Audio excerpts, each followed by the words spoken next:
Good evening everybody, how are we all doing? Welcome back to, well, my face is rather zoomed in for some reason, 1 versus 100 it is. How are we all doing? Good to see you all once again. Let's just say hello to everyone in chat. We've got Egg right at the top saying second, who was first. Who's on first? I don't know. 8 Minky, hello there. Matt the Ref, welcome. Dogfish.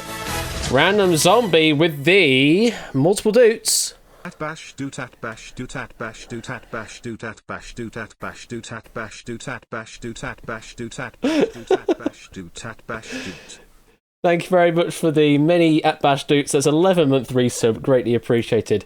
Hello Dogfish, Shadowmane, Scooters, Colour Applecaster, Husker, Duke Tyson Bain, Legendary Ats. Welcome, you are a new person. Welcome. You followed yesterday.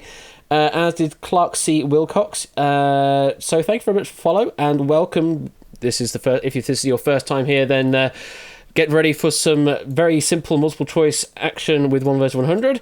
Puzzle Down and Diamond Ninja, and Cetra and Storm Vision, Dr. Mummy, Kazvez, Catnip Welcome, and Clive of Legend, Awesome Quintuple 9, Toad Boy Jack of Clubs, Pop Ramen Comedy, Prog Me, JPB, Scooter Dust and Dogfish were the last players in at the end of 1 vs 100 last time, so I will need to give them priority on the first pick. Thank you for the reminder. I will scroll back up to that. In fact, I'm going to copy and paste that chat so that I don't forget it. There we go. That's somewhere where I can't forget it. Then we've got Tyson Bain, I think I may have already mentioned. Samster, welcome. Running Kitten, welcome. You've never heard of My Face is Zoomed In for some reason. I mean, you don't want to look at my face. It's disgusting. And Bullsboy, welcome as well. Maxio, and I think that's everyone I've caught in chat. If you are lurking, then you're more than welcome to join as well. Start the lobby up. If you would like to play the game, enter in the room code of MHOR. MHOR to play the game. And then once we start playing, it is as simple as A, B, or C. Welcome, we like shapes as well. If you like to play, just as you've already put the room code in, and it is just simple A, B, or C into Twitch chat, or as a private message to Quizbot3000 as a whisper. Either or will work.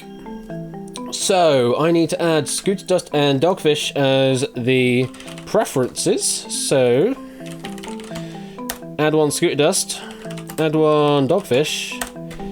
There we go. Those two are on the preference from the previous games, so they will get preferential pick this time round. How are we all doing this midweek? How are we all doing? It's been a bit of a damp day today outside, so yeah, not much has been going on recently. I need to get around to asking work for a week off so I can focus on doing stream upgrades. Not a good day. I read on Twitter, Captain Nip, it's hard luck that, but you'll pick yourself up, and I'm sure you'll be able to make good of it. What else? It is midweek already, Connor. Indeed, it is. Start your new job on Monday. Well done, Jack Wilfred. Good to see. Not been on Twitch for like forever, so good to be back. It's good to see you back again, Ninja. You're invited to visit your niece next weekend, so that's a good thing, Catnip. Buzzing after the F1 at the weekend. Oh, I mean, I don't even have the F1 subscription, and so I was watching just the highlights from YouTube. My God, there were some good highlights in that. Fastest lap on the last lap of the race as well, just eking up ahead the 5-second penalty against Lewis Hamilton. Brilliant, absolutely brilliant driving that. Like, hearing the radio after the fact as well for those last two laps is just, oh, wow, it's just so tense listening to that radio, but he drove perfectly there. And we've got that track again this weekend, as is the way with the F1 calendar of 2020, and they're just doubling up the tracks. So I think so, Matt. Certainly with that. The thing is, obviously, with Hamilton and Bottas is that they've just got really superb cars to drive, so that's where they get their advantage, especially with the DAS as well. Although I don't know if the DAS play too much into it. That would be something more for the experts to talk about. I'm just an armchair person, and I say watching the highlights, I don't really know if the DAS really played into it or not. But Norris just absolutely perfect driving. Did exactly what he needed to do to get into third place. Unless Hamilton picked up 3 penalties in one race weekend. Very true.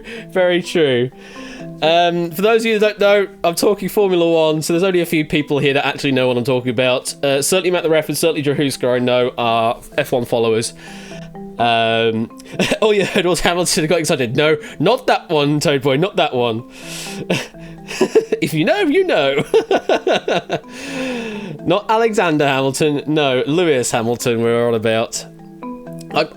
I'm tiring of Lewis Hamilton. That's the thing. I'm tiring of Lewis Hamilton. Yeah, he's a good driver, but he's been given a good car for many a year now. So we need to see how well the other teams do. Ferrari, oh dear.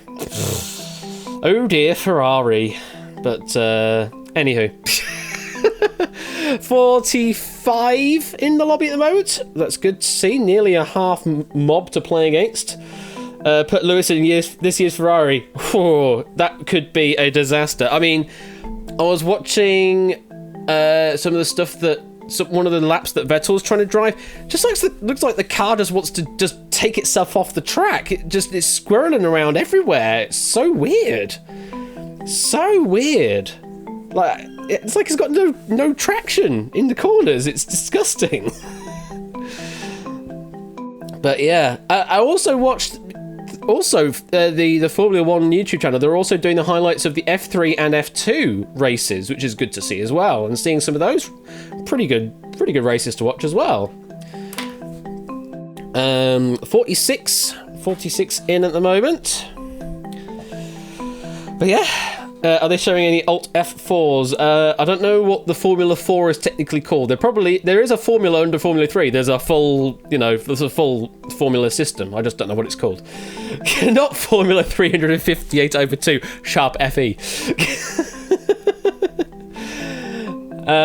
Anyways, back to the business in hand indeed. Let me get some water quickly. Well, you know what? I'm going to get some Coke instead, because why not? There is F4, but it's not FIA. Okay, fair enough. And get myself a little bit of cola.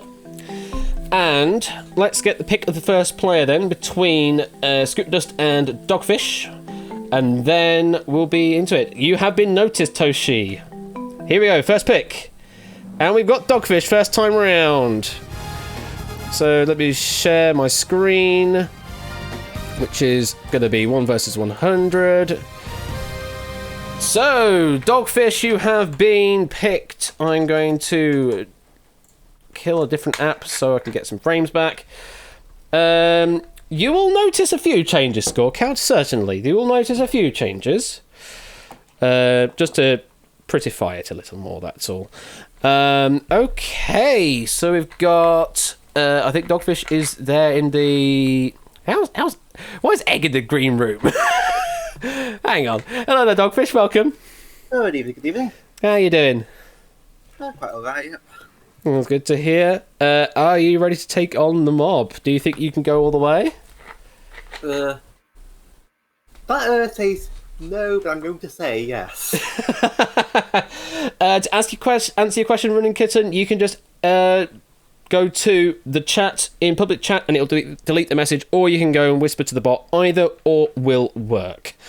Ideally, if you go with the whisper, then no one gets to see your answer at all, whereas in public chat it's possible to regain deleted messages if you use things like Beta TV, etc.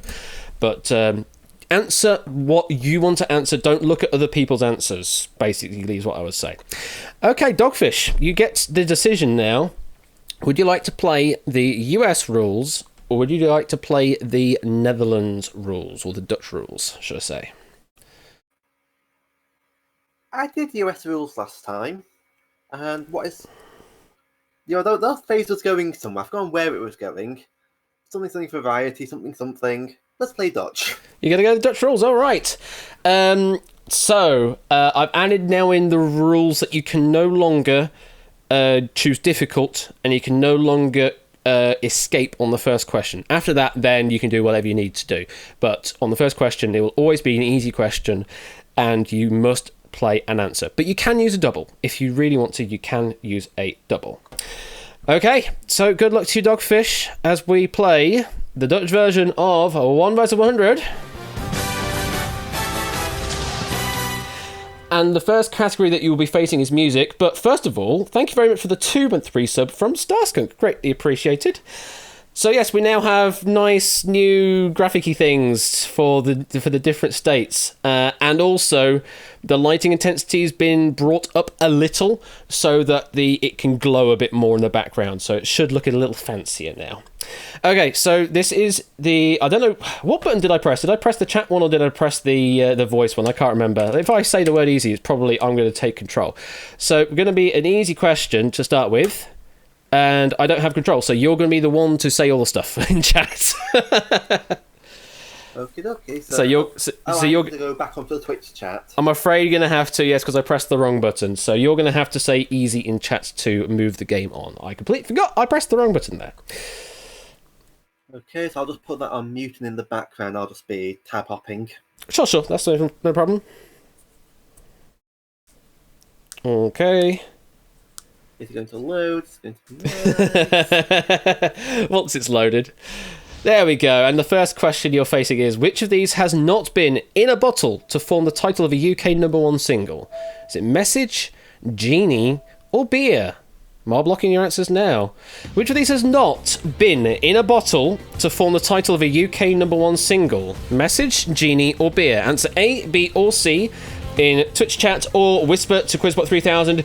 You cannot use a multiplier or a nerve on this question, Ape. Dogfish, however, you can choose to use a multiplier in the form of a double. So, what's you thinking? This is the one where if you get it wrong, you're going to feel like an absolute fool. I'm thinking, there's no way that Beer in a Bottle has been her #1 song. So I recognise Message and Genie in a Bottle. I couldn't tell you who sang them. But I'm pretty sure it's got to be Beer in a Bottle, surely. Are you confident enough to lock in your answer? I'm going to hop over to Twitch chat and put that in. Alright. I think you should be able to pop the chat out if that's of any use to you. So you can keep that away from the stream itself. But whatever works for you. You've locked in C, Beer, and the correct answer indeed is C, Beer. Look at all the glow. Now, you got that wrong. Puzzle Dan, Legendary, ATS, and Maxio68 are the only 3 players getting that wrong. Everyone else, and all the AI, crucially, getting that one right. So, only 30,000 added to your bank currently. And we got to go... Do we have perfect AI? Maybe the first question. Wait, you went in, Ash. I swear. What did you say, Puzzle Dan?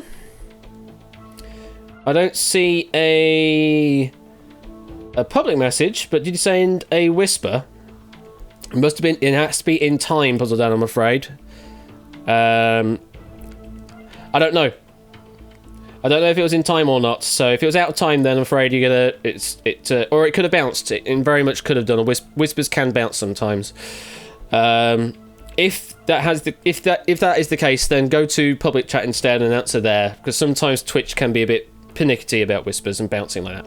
All right, Dogfish, you're through question number 1, but this being the Dutch form, you cannot walk away. You must go all the way to the end to eliminate all of the mob members. So, next question then, where each member is worth 10,309 doots. The category is arts and entertainment. Would you like an easier or harder question? Oh, look, it's 2 words, which when I see, I start panicking. I think I'll take an easier question here. All right. Say easy in chat then, and we shall move on. There we go. Which of these cat breeds is 1 letter away from becoming a standard Bob Ross painting colour? Is it Russian Blue, Ojos Azules, or Thai Lilac?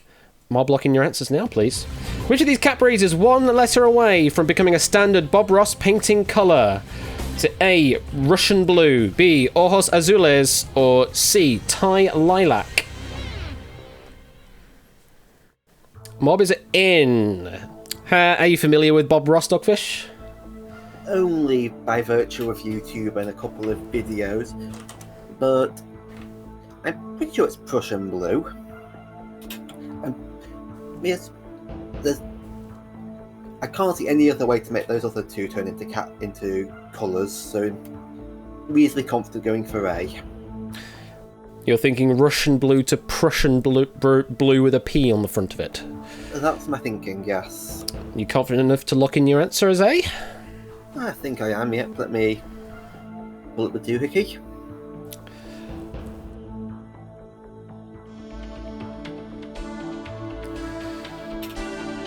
Okay, you have locked in A, Russian Blue, and the correct answer is It is a Russian blue. As you say, we'll go to Prussian blue. Let's find out who got eliminated. AI number 84645, Comed Fan, and AI number 27. As to what you're saying, Score Count, sometimes it just runs out of messages that you can send for moderation purposes. So sometimes messages won't get deleted. It's just another limitation that I have for Twitch. It was the first one sent, though. Twitch is clearly having some moments. That's all I'm saying. Twitch is just clearly having some moments. Joined in the middle again. Oh, if you joined in specifically on that question, then it wouldn't allow you to answer that question because you only get promoted to the mob on the start of each question, like physically is the start of the question. If you joined in mid-question, you can't answer it. That makes sense. So when we go to the next question, you should then see yourself appear in the mob. All right, Dogfish, that was 5 eliminated. Now up to a total of 81,545 in your bank. Still got 92 mob members to get through, though. Still all your escapes and a doubler left to play with, though. So go to question number 3. And the third category is mathematics, which we'd like to do. Now, it always depends on what sort of maths comes up, because I teach this in theory. Well, I teach it for practical day-to-day use. All right. But when people start throwing things like, what is the reciprocal of the cosine? I'm thinking, I stopped at A-level, go away. I think that was A-level topics, that. Secant, cosecant, etc. Yes, I definitely remember what that was. Definitely, you can see me. It's like C2 or C3 core maths in AS and A2. Yes, well, I always have a decision maths. Fair enough. Let's take a harder one on this one. All right. Which, of course, I need to put into the chat. This is going to be... Yes, I should have pressed the other button to make it so I had control, but I pressed the other one out of haste. Here's your question. In mathematics, what set is often denoted by a bold letter Q, derived from quotient? Is it A, real numbers, B, rational numbers, or C, integers? Mob locking your answers. In mathematics, what set is often denoted by the bold letter Q from quotient? Is it real numbers, rational numbers, or integers? And the mob is in. Oh, set theory. Can you remember? I'm very glad I did computer science at uni. I'm pretty sure integers are I and real numbers are R. So by process of removing those two, I'm confident enough to say that B, rational numbers, must be Q. And I think I'm going to lock that in. All right. Not going to. Do you think you want to use a doubler before you want to lock in? At the moment, each mob member eliminated on this question will be 10,869 doots. If you decide to double, then that will go up to 21,100 and something or other. 700 and something other. Sorry, 21,700 and something other. I'm just thinking, would people mix up which way A and B go around? And that's entirely possible, actually. Or do I keep my double and try to avoid escaping on it too many times? Let's find out. I'm going to not double on this instance. Okay. So I'm hopefully going to put this into the right chat.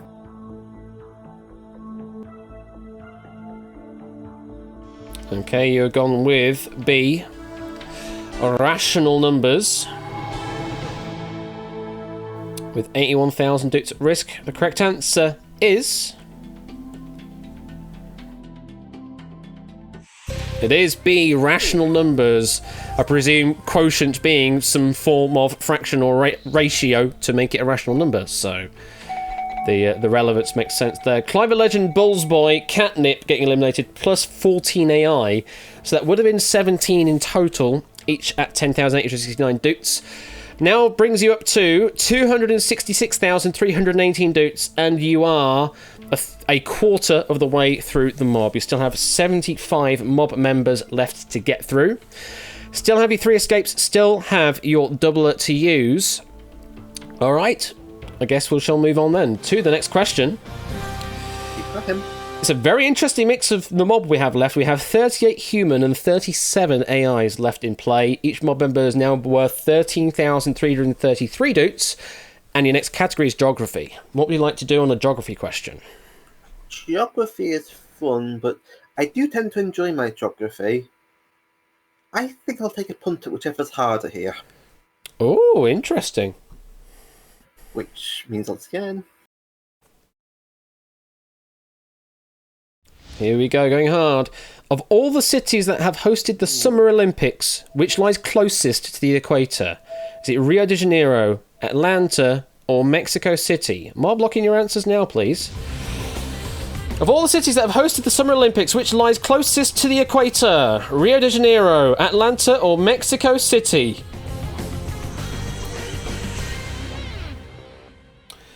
Okay. I'm seeing some deleted messages, so mate trader, you now are in the mob. Dogfish. Any clues on this one? Well, if I can rule Atlanta out right away, because that is further north of Mexico City, I want to say. It's Georgia, isn't it? So I'm reasonably confident ruling that out. I'm trying to remember which end of Brazil is Rio de Janeiro. If it's at the northern end, then it's going to be Rio de Janeiro. If it's the southern end, then it would be Mexico City. And I can't... My gut is saying it is quite far south down. But am I certain it's that far south? Is that south down? I am not. So I'm going to make like what any good coward would do in this situation. If I'm no longer confident enough, all the previous have been reasonably 80% plus confident. But this I'm closer to 50-50. So... Are you wanting to use an escape, or are you going for a punt of an answer? I'm going to escape this one. Okay. That will lose you 25% of your current bank, but will make you safe no matter what you do give as an answer. Yep, so what button do I need to press here? So if you type escape into chat, then it will use the first of the escapes in order. Oh, yeah. There we go. In. That is locked in now. Just out of curiosity, what answer would you have given if you had to play? If I had to play, I'm just thinking through Brazil cities. I think I would have punted at Rio, purely on the basis of it might be Brazil that's further south. But that would be my punt, but it would have been 50-50. Okay, well, give you a punt of an answer and we'll see how well you will have done. You've gone with a Rio de Janeiro. We'll lose 25% of that bank in the top left corner there. The correct answer, incidentally, was Mexico City. And aren't we glad that we didn't take a punt at that? I mean, to be fair, they were only 3 degrees away from each other. Mexico City was 19 degrees north. Rio de Janeiro is 22 degrees south. So only 3 degrees between them, distance-wise. And that could have been a good one to use on a doubler if you did have a good answer on it, because we say goodbye to 23 mob members, including We Like Shape, Jackal Club, Samster, Milk Like Substance, Car, Lion TK, Egg Fried Cheese, Gogo BMN, Keshi Head, Awesome Quintuple 9, JPB, Party Me, DMM, Toad Boy, and Ape Minky. However, you are safe. We lose 25% of the bank, so you're now down to just under 200,000 dukes, which is still a lot of money to be playing with.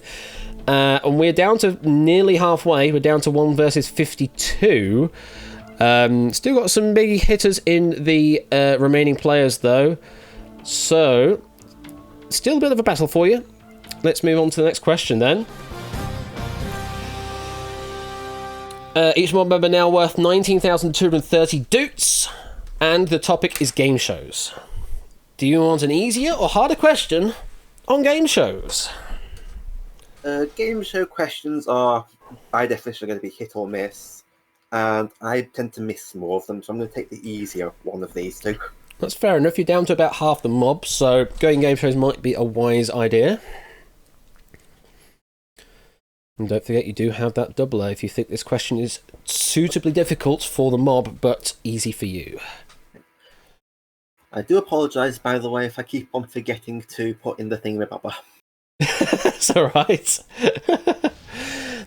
Despite the obvious potential for going, gone jokes, presenter Bob Goen has never hosted an antique show. Which of these games has he also never hosted? Is it Blackout, The New Price is Right, or that's the question? Now, that's the question I'm asking. Despite the obvious potential for going, gone, presenter Bob Goen has never hosted an antique show. Which of these games has he also never hosted? Blackout, The New Price is Right, or that's the question? And this is on the easier side of the spectrum. So, Dogfish, do you have any clues about Bob Goen? I have clues about the people who choose the difficulty of these. But I don't even well, I know The Price is Right. I didn't know they had rebranded it to The New Price is Right. But I'm looking at these and thinking, you could have put those in acrylic for all I know. Nope, I genuinely have not got the foggiest here. And yes, to those people... Sorry, I'm just interjecting for chat there.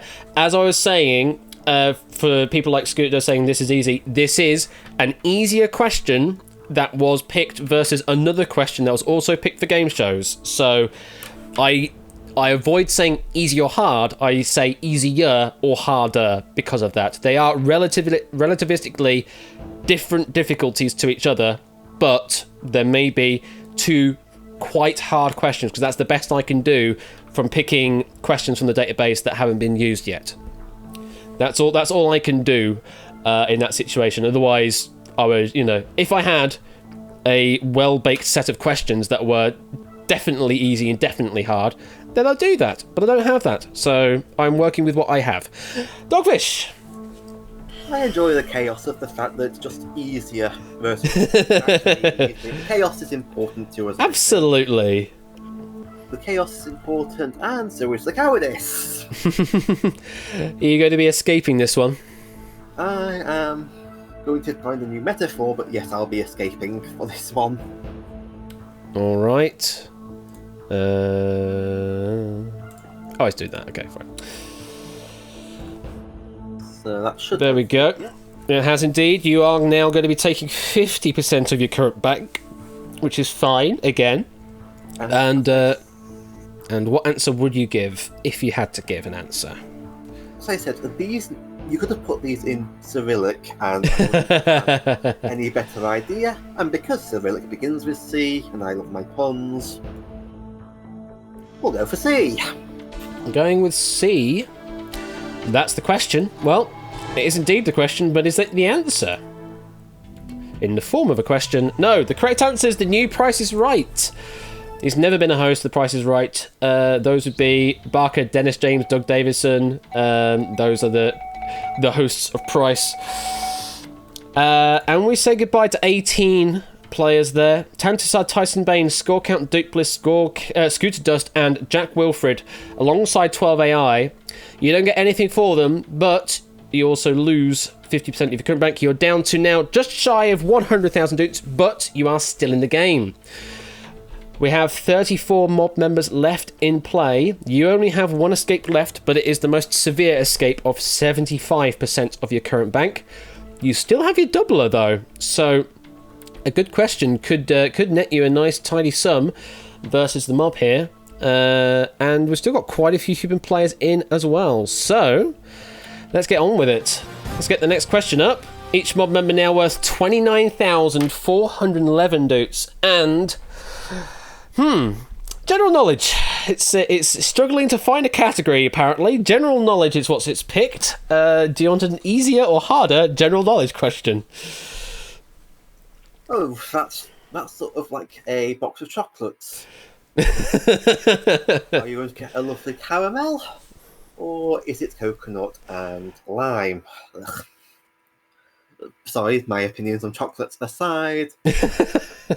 I will take the easier one of these for now. There's still enough AIs I want to get rid of. Fair enough. And Running King is saying there is an equal 17 human, 17 AI split in the mob still. Okay, the question from Clive a Legend, which of these is a real proverb? The answers are: you could lead a mogwai to water, but you can't get him wet. You could lead a cat to water, but you can't make him look. You can lead a horse to water, but you can't make him drink. Which of those is the real proverb? Lead a mogwai to water, but you can't get him wet. You can lead a cat to water, but you can't make him look. Or you can lead a horse to water, but you can't make him drink. And lost the whole point of the question. Oh, is the joke answer in position number 4, Clive? I'm going to have to look it up then, in that case. Dogfish, you have any clues on this one? I am 99% sure you can lead the horse to water, but you can't make him drink. Oh, jeez, that last answer. Oh, God, that last answer. My goodness. Sorry, Dogfish. Yeah, you've... I'll log this in, because I think I can hear your bursting to tell us all the last answer. Oh, yes, certainly. I will do, don't worry. Pop that in real quick. Okay, you're locking in C. You can lead a horse to water, but you can't make him drink. The correct answer here is... I'll tell you, chat. Jesus Christ. Let's go through this process first. Correct answer indeed was C. And the fourth answer is... After we wait for the dings... You can lead a Frenchman to water, but you can't make him bathe. I'm just going to put my mic on mute for a couple of seconds, because it's politically insensitive. Those are Clive's words, not mine. Diamond Ninja, the only one of the humans getting that one wrong. 3 AI getting it wrong. So that's 4 mob members being eliminated. You're now up to 217,513 doots. 30 mob members away now from the taking the prize away. Still one escape and still one double to use.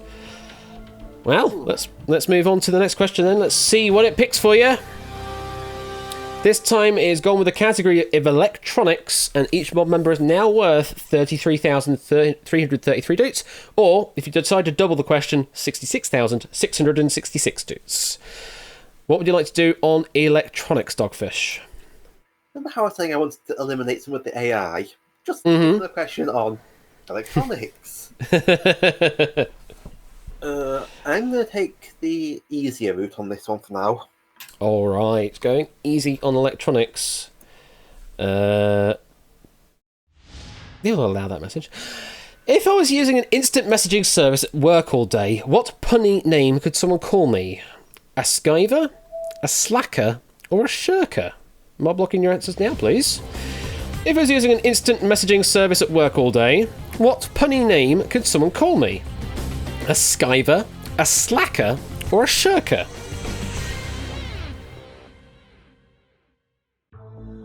And the mob is in. Dogfish, you have any clues on this one? I've just spent most of that trying to think of an alternative pun, but unfortunately, I don't have enough alcohol in me to do that. Slack is it's a Discord IRC style thing.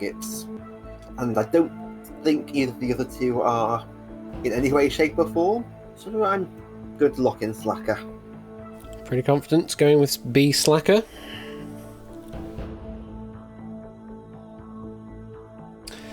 Welcome, Kimmeruff. Welcome to the stream. You locked in B slacker. And the correct answer is...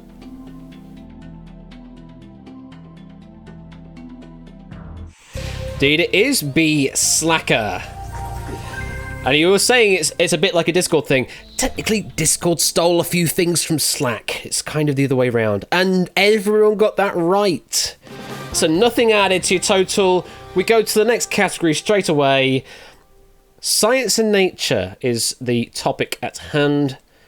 Easier or harder question? This is always fun. It seems at this point that easy questions aren't going to work. So, in for a penny, in for million dudes. That's how the phase goes, right? Absolutely, yes. Well, certainly in this game, because you can only get out by taking the extra million dudes at the end of the game. I'm going to take the harder question on here. Alright. Science and nature going hard. What term describes both a naturally occurring alloy of gold and silver as well as a Bitcoin wallet? Is it electrum, tumbaga, or mycelium? Mob locking your answers, please. What term describes both a naturally occurring alloy of gold and silver as well as a Bitcoin wallet? Is it electrum, tumbaga or tumbaga, or mycelium?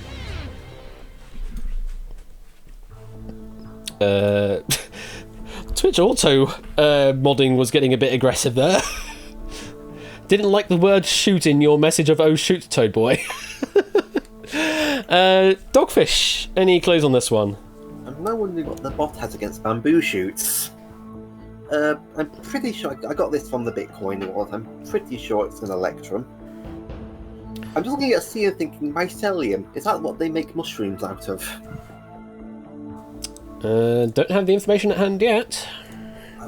I'm looking at thinking, I've never even heard of B or C. I'm thinking, should I have? Am I failing my science knowledge completely? But I'm going to put A in if that's okay. Well, it's your decision to make. I was about to remind you that you could use your doubler if you wanted to, if you think the mob won't get it, but you have already locked in. Going with electrum. And the correct answer is... Indeed, it is electrum. And just going through it, yeah, mycelium is indeed a part of a fungus, and tumbaga or tumbaga is a gold alloy, but is not connected to Bitcoin.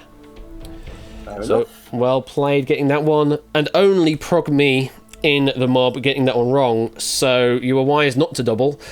Get an additional 33,333 doots, though, brings you up to just over 250,000 doots, and you're on versus 29. Whew, it's getting difficult now, isn't it? This is the heavy breathing, squeaky bum time, yep. Alright. It is 1 versus 29, and the next question will be on toys and games. Each mob member is 34,482 doots. Would you like an easier or harder question on toys and games? Ooh. Now that's not... I'm sure video games are separate, which is why I'm actually going to take the harder question on these, because there can't be too much toys and games stuff, he says optimistically. We'll find out. Which of these roulette bets wins if the ball lands on the number 1? Is it pair, dernier douzaine, or monk? Mob locking your answers now, please. Which of these roulette bets wins if the ball lands on the number 1? Is it a pair, a dernier douzaine, or a monk? And to ask to you, Kimmer Ruff, this is actually the Dutch version. The UK one is sort of a variant on the Dutch version in a way, I guess you could say, because they have dodges and a doubler. In this one, there's escapes and doublers, but escapes do a different amount for each successive escape. And you can't reclaim an extra escape like you can in the UK version. So it's similar, but not the same. We actually have the option to play Dutch or US Season 2 rules. That's up to whoever plays as the one. So this time round, Dogfish decided to play the Dutch rules, but whoever gets to be the one next gets to decide whether they want to play US Season 2 or Dutch rules. Dogfish, how familiar are you with the roulette table? I'm not particularly familiar with the roulette table, but I'm looking across and I'm thinking... I'm trying to think. Dernier douzaine. Pair doesn't feel right. Pair is 2, surely. I don't think pair will be 1. Dernier douzaine. Dernier... Is that not last? If we do Zane, would probably be dozen. If I was... I'm trying to think, would Dernier be the lowest dozen? Or the last dozen? Oh. If it's the lowest dozen, then one would obviously be part of that. If it's the last, then it wouldn't be. And Mank, which I unfortunately don't have a point of reference on. What's he thinking on this one? What are you thinking of doing? An escape will hurt quite a lot here, but it will at least get you through the question. I feel that if I'm not confident, because I can't, my French isn't good enough, I know which way around dernier is. Is it the lowest or the last? And I'm pretty sure it's one of those two words, but I wouldn't know which way around it is for the life of me at the moment. And even though I think it'll have knocked a few people out, I can't see myself being certain enough to go for one here yet, so we're going to use the third and final. Alright, well, it keeps you safe, but you will lose 75% of your current bank. And you are now escaping. Now, out of curiosity, which of the answers would you have given as a correct answer? I wouldn't have given A. I think I would have gone for B.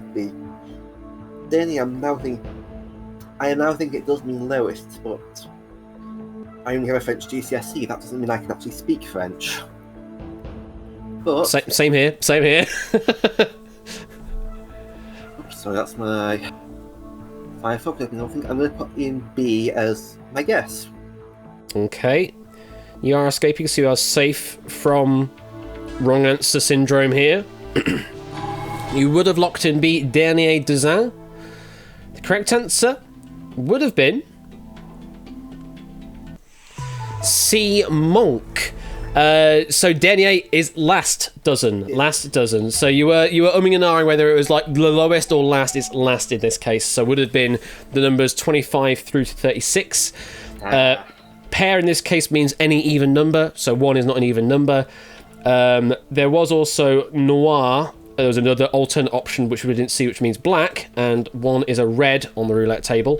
And the last one there, Monk, which literally means lack, which is the first half, 1 through 18. Literally a number that's lacking value. Indeed. So, only 5 mob members getting eliminated there, so wouldn't have added too much more. However, we do have to take away 75% of your bank, and you're now on 62,711 doots, with 24 mob members left. Only AI getting that one wrong, so well played all the human players. But does mean you have no more escapes now. You still have your doubler, so if you do end up on a question that you have like no clue on, you may as well double it as a sort of last hurrah, as it were, going down with the ship. Alright, well, good luck going onwards. 1 versus 24. Each mob member worth 41,666 doots, and counting. Famous people is the category. What would you like to do, Dogfish? Okay, I know I thought I was going to go for hard questions to eliminate people, but the idea of taking a harder question on famous people, please see my allergic reaction to arts and entertainment. I'm going to take the easier one here purely because if I took the hard one, I'd be gambling on a 1 in 3 almost certainly. Alright. Oh, look at all these votes here. UK apparently pipping it against Ash. Interesting. What is professional boxer Muhammad Ali's birth name? Is it Winston Wood, Emmanuel Iron, or Cassius Clay? Mob, lock in your answers now, please. What is professional boxer Muhammad Ali's birth name? Is it Winston Wood, Emmanuel Iron, or Cassius Clay?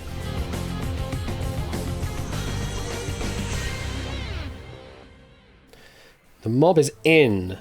So, Dogfish, what's your thinking now? Okay, based on the fact that the two of those they're all alliterative, and I recognise Cassius Clay, Mm-hmm. I'm going to assume it's that. This is why I went easier on the famous people, because most people will be looking at it, I suspect, and thinking, were you born under a rock? But I'm having to just make an educated guess that it's C, but a reasonably confident one. Okay. So, on that note, I'm going to lock in C. Alright. And to answer your question, Boki Ralboa, there was no D option. There were only 3 options given for this question. You have locked in C. Cassius Clay, which is the correct answer. Who got eliminated? No one got eliminated. Everyone in the remaining mob members getting it right. So we go to another topic. 1 versus 100 is the question category, which means it's written specifically in the style of 1 versus 100. So traps galore potentially, but we don't have the money or mob question in this version of the game. So you're going to see the trap answers whether you like them or not. Do you want an easier or harder 1 versus 100 question? I'm already doing the Dutch version, which is like doing the harder version of 100. So, I love mathematics, so I'll take the harder question. Okay. Don't worry, Legendary ATS. It's just a category we use for categorizing them as specifically 1 versus 100 questions. It's managed to pick that as the category to pick from for this case. That's all. Thank you for the follow there, Jay Lasker, I think that says. Yes, Jay Lasker. Thank you for the follow there. Hey, Mickey, you've activated my evil question writing. Yeah. So, Dogfish, what you doing? I'm definitely not forgetting I need to type things into the chat, honest. There we go. If you were to play the game Hannibal Crossing, where would Tom Nook take you? Is it from Persia to Babylon, from Mongolia to China, or from Carthage to Rome? If you were to play the game Hannibal Crossing, where would Tom Nook take you? Is it from Persia to Babylon, from Mongolia to China, or from Carthage to Rome? That is a beautiful question, Jack. Love it. God. Dogfish, you are facing the question. That's just put a big elephant-shaped smile on my face. Well, that's good to hear. Are you confident with the potential answer here? I'm now... Did you have to say that? I was. Words ago. Sorry, did I just instill about 5% doubt there? Yes. I'm pretty sure that Hannibal was Carthage, and again, the elephants that cross the mountains, not the mountains that cross the elephants. Like I said, it's completely and utterly sober today. So yes, I'm going to look and see. Now, do you want to use your doubler? I don't think people will have erred on this one. I think because it looks scary at first, but if you know Hannibal, it should be Carthage. I don't think I'd get enough doubling here. Okay. This is the point where it becomes valuable. Obviously. Let's see. The correct answer first is indeed C, from Carthage to Rome. Well played. And who got it wrong? Oh wow. No one got it wrong. We play on. So good thing you didn't use your double because it would have been worth zilch. And your next category is TV and film. We keep going on with this very strong mob. What would you like to do with TV and film, Dogfish? Bravely, bravely, Sir Robin ran away from the arts and culture-based question. I'm going to go... I do apologise for stretching the show, but I'm going easy here because TV and film. Mm-hmm. Going on the easy question, which movie's title includes the name of a city home to a dedicated potato museum? Is it Midnight in Paris, An American Werewolf in London, or In Bruges? Which movie's title includes the name of a city home to a dedicated potato museum? Is it Midnight in Paris, An American Werewolf in London, or In Bruges?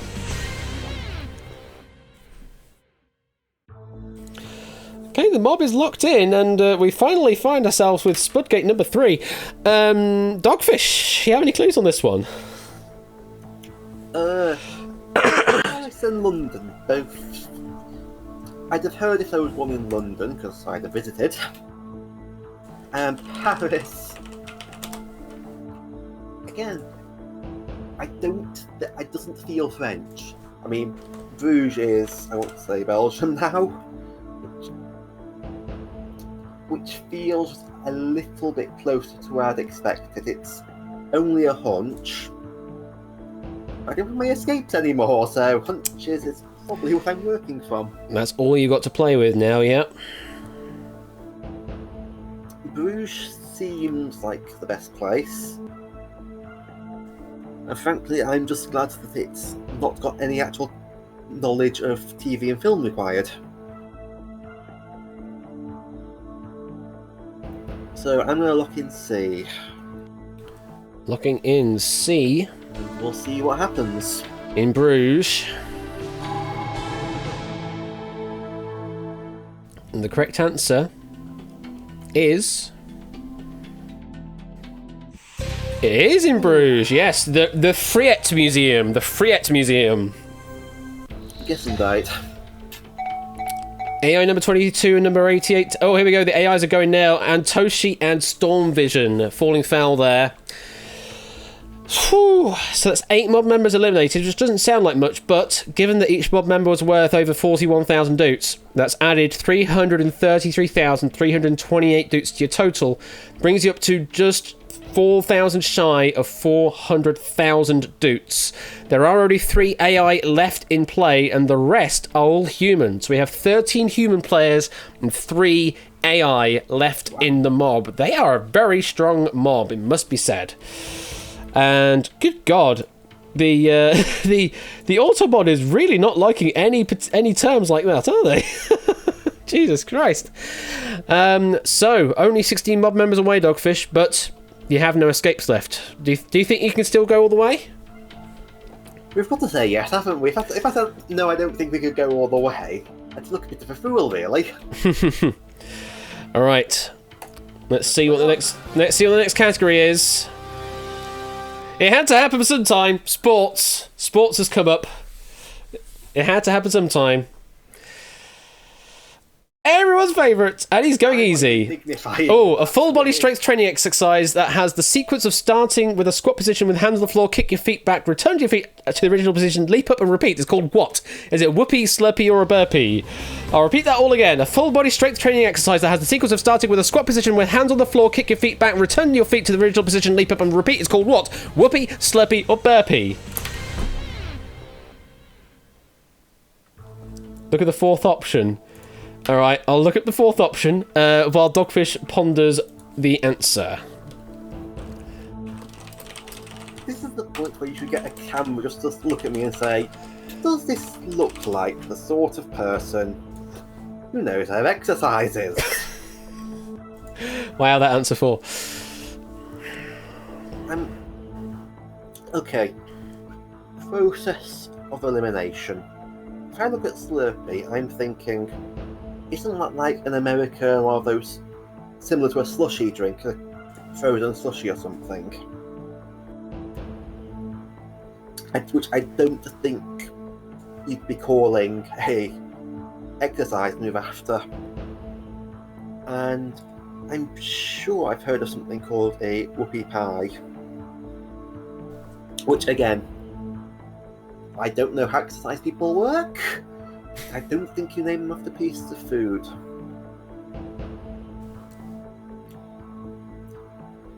Yeah, that is my gut reasoning. I can't. C is the only one. It sounds completely and utterly daft. But it's the only one which doesn't remind me of food. And given how much reminds me of food, It's what I'm going to go for. Okay. And I am really curious to see what this fourth answer is. It is. See?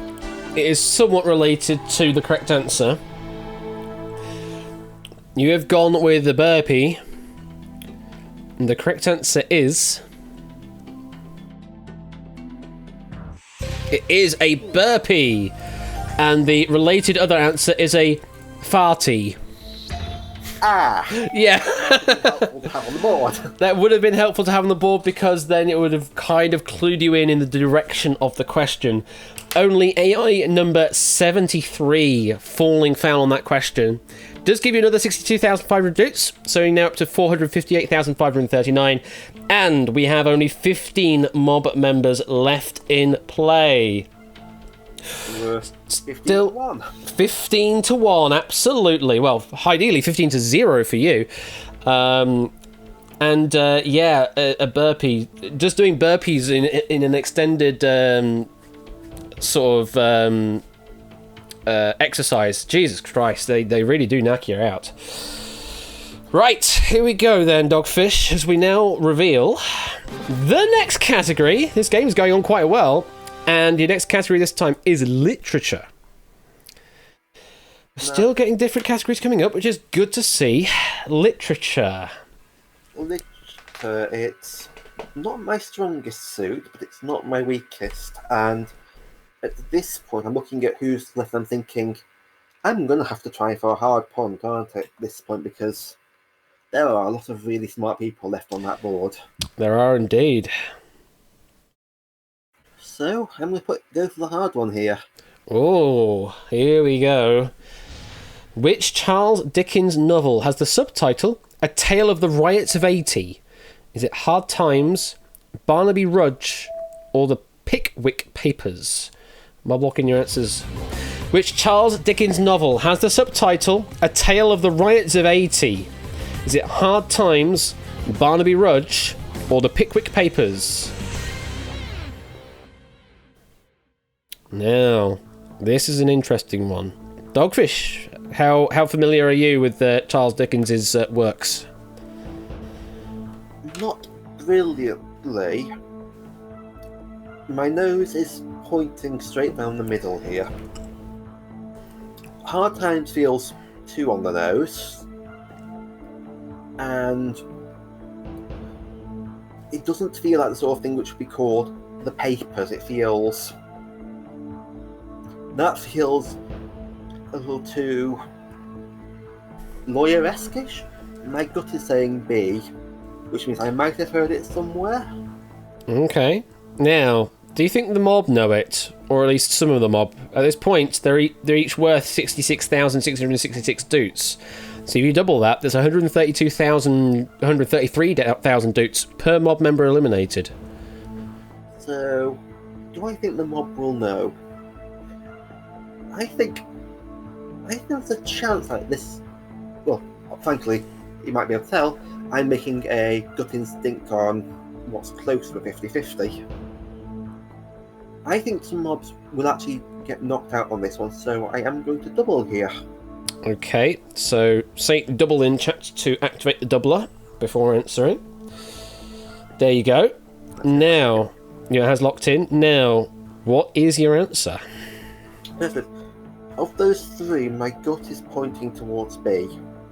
It's only very slight, as at Hard Times feels too obvious. Pickwick Papers sounds too out there to be a riot. So I'm going to lock in B. Okay. Going with B. Barnaby Rudge. Is it the right answer? It is the right answer! Now, how effective was the doubler? Oh! Oh! Oh! Whoa! 9 eliminated on that question. Each worth 133,332 dutes. You just added 1,199,998 doots to your total, bringing you now up to 1,658,527 doots. And there are only 6 mob members left in play. Those are Drahuska, Running Kitten, Connor, Coolio, AI number 14, and Applecass. On that question, we say goodbye to Shadowmane, Matt the Ref, Random Zombie, Dr. Mummy, Colour, Boki Ralboa, Kansvez, and Cetra. That really was a really good question to use the doubler on because, well, look at that total you've got now. You know, in fish and chip shops, this might be a very local thing. There's pods on the wall with the mouth that go up and down but don't make any sound. All right, yeah. Yes, yeah. That sort of. Oh. Okay. Your mouth is agape. So, only 6 mob members stand between you and taking the prize money. Don't forget, we now divide, for the next set of questions, we divide 1 million by 6 for each mob member, which, if we do the maths, means each mob member now standing is 166,666 doots additional. You have no more escapes, you have no more doubler. Your next category is languages. What do you want to do? Languages, well, you saw my French. But I can sometimes place the word of. Unfortunately, I didn't study Latin, so I don't have that much of a basis, but I think I'll go hard on this one. Well, you may need to do so at the end here because these are some very strong players. The question is, which of these, when translated into Latin, is in the etymology of the word floxinac? I'm not even chancing that. Is it piece of wool, piece of cotton, or piece of paper?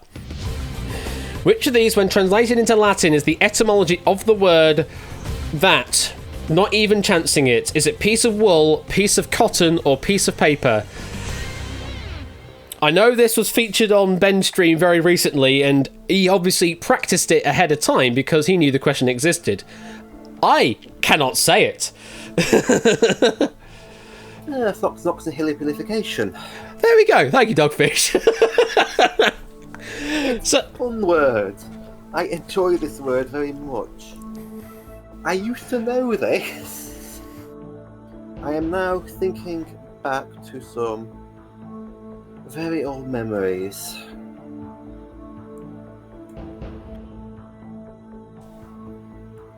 I'm now going through each of those little phrases because you can sort of break them down with Latin root words.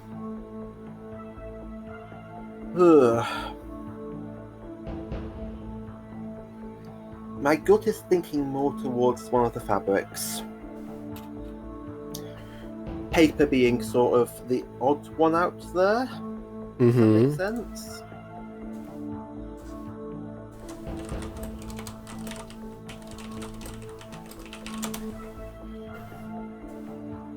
I'm just thinking which of those would be worthless, because that's the origin of the word, isn't it? It's a piece of something completely useless.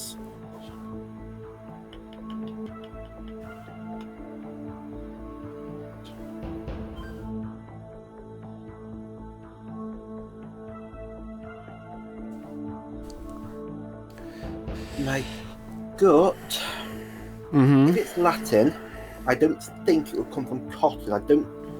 Cotton is, it's not modern per se, but I really don't want to link it to the ages when we were using Latin. My gut is saying to go for a piece of wool. Is that what you want to lock in? It could be a dogfish barking up the wrong tree here, but cotton and paper. Thank you for the follow. No, the host there. Thank you, GMN Prime. Thank you for the host. What do you want to do, Dogfish? I'm looking and I'm thinking. It is a complete punt. I don't think it's cotton. I'm going to feel like an absolute fool if it is. my gut is saying wool. Is that going to lock in then a piece of wool? I'm going to lock that in and pray. Okay. And now, I'm sure you've stretched the timer on this, by the by. It's completely random how long it waits for tension. It waited no time at all. The correct answer was a piece of wool. Oh, oh, oh! Oh boy. Running Kitty, Drahuska, Coolio, and AI number 14 eliminated there. Adds another 666,664 dukes to your total, bringing it up to 2,325,191. We're now into the 2 millions. Only 2 players left to stand between you and taking the money. That's Connor and Applecast.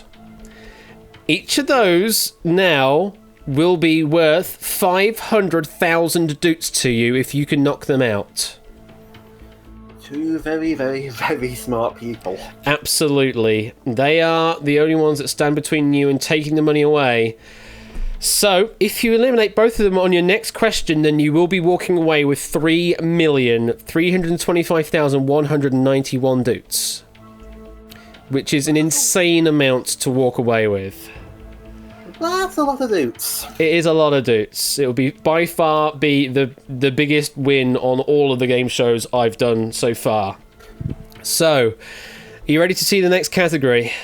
As ready as I'll ever be. Here we go then. Technology. We had electronics earlier, now it's technology. Well, you know, a nice narrow category that really tells you what it's going for.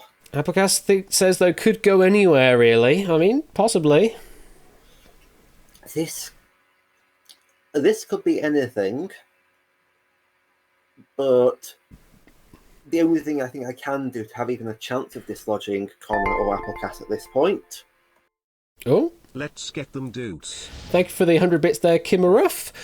It's Applecast's question. Which of these video sharing websites does not have the feature where Danmaku, a bullet cursor of comments, can be overlaid on top of the video or stream screen? Is it Afrika TV, Billy, or Nico Nico?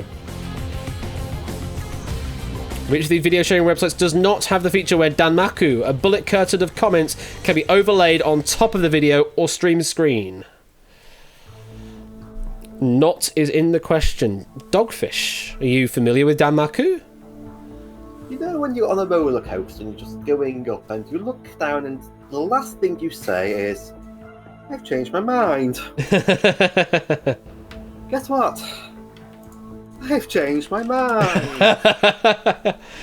Well, we are stuck in this situation. This is Applecast's question, so one would think Applecast will get it right. Question is, would Connor get it right? Firstly, you have to get it right to even see that potential outcome. Okay. What are you thinking?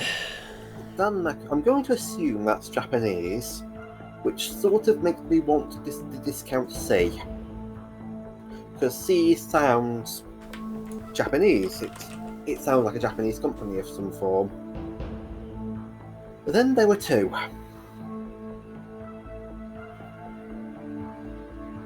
My gut... You know, if I had a coin nearby, I would literally be tossing it right about now. My gut is... My gut is going absolutely nowhere. I'm sure someone said always go straight down the middle, or don't go straight down the middle. Someone's probably said both of those, but I don't think it's C. And the way that B is phrased, it looks like a copy of Nico Nico, which to my gut says might be a question writer trying to trick me. I'll let them know now, question writers do not need to be that smart to trick me, trust me. So my gut is to go with B, but it is a complete 50-50. So I'm Alright. putting that in. Here we go. With over 2 million doots on the line, Is the answer B, Billy Billy?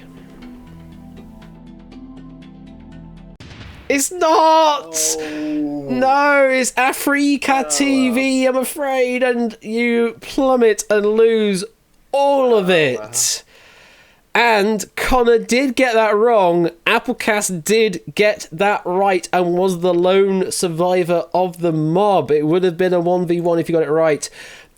So, yeah, both Nico and Billy have that feature. Billy's actually a Chinese video sharing website, but does have the feature of Danmaku, as Nico does, which is a Japanese one. Africa TV is a South Korean streaming website, but does not have that feature. It is just very similar to how Twitch works, where there is just a chat block on the side of the stream rather than being overlaid on top. Unlucky there, Dogfish. You did get sort of duped in there, and the Chinese site did take inspiration with the sort of the alliterative nature, and Yes. we say goodbye. But it was a valiant effort, and would have been one of the best wins had you have gone just one question further potentially. But I hope you had fun, Dogfish. That's been a brilliant evening. I'm glad to go and find one of my last wine bottles. Just drown your sorrows. No. Well, thank you. Go and find some of my blood pressure to return to normal. I mean, that's also a good thing to do as well. Well, thank you very much, Dogfish, for playing, and hopefully next time you'll be able to take the top prize. Adios. All right, catch you later. All right, well, Dogfish wasn't able to do it. Unfortunately, only Applecast standing in their way. Applecast taking 940 XP for that. And the ranks that really don't matter. Apparently, we now have 2 players with -1 ranking, which is very interesting to see. But that is where everyone stands on the XP, which I am going to make more of a deal of in the next season. At the moment, it doesn't really mean anything, but in the next season, I'm going to actually make it be a thing. Okay, well, as only one player managed to go all the way, I hope the system will work and will pick Applecast to be the next player. And it has indeed done. Applecast is the next one. Rightfully earned that position.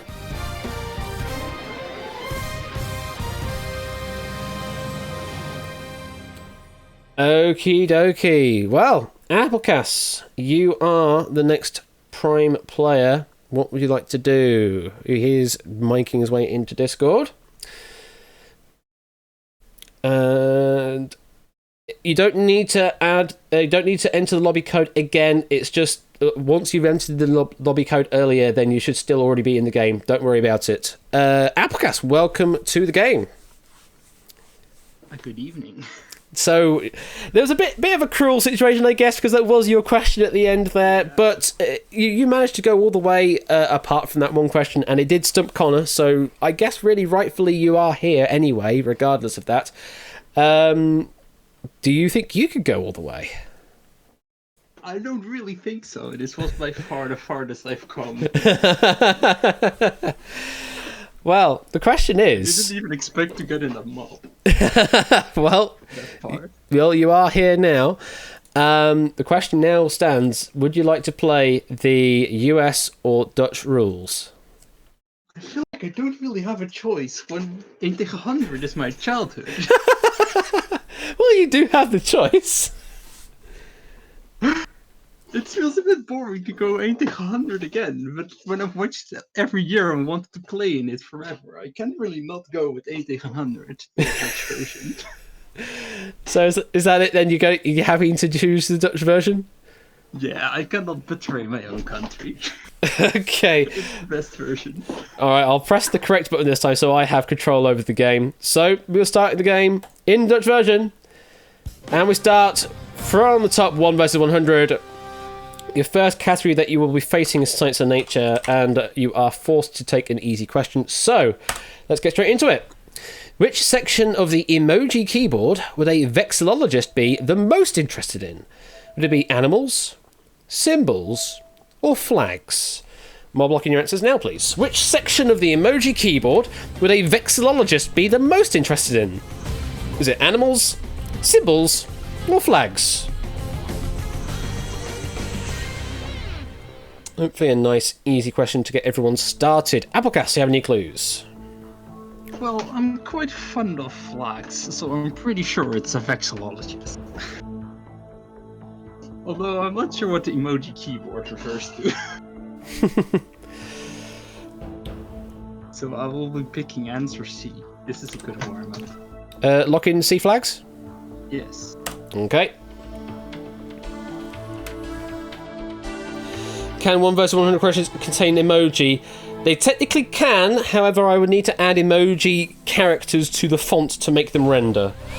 But C flags is the correct answer. So if you do have any emoji, do let me know what they are and I'll add them to the font at some point. Comet Fan, Legendary ATS, Random, Salmon, Deducement, Super Patrick, Jack of Clubs, Egg Fried Cheese, DMM, Progme, and Diamond Ninja getting that one wrong, and the maths is apparently still... Well, it's got 10 right, but apparently 2 AI for some reason. But it was actually 10 human players, 0 AI. And that's already taking you up to 6-figure territory, 100,000 doots, and you are now 90 away. Well, that's a good start. If you just do that 9 more times over, then we'd be done. If only it were that easy. If only it were that easy, absolutely. Well, let's move on to question number 2, see what you want to do.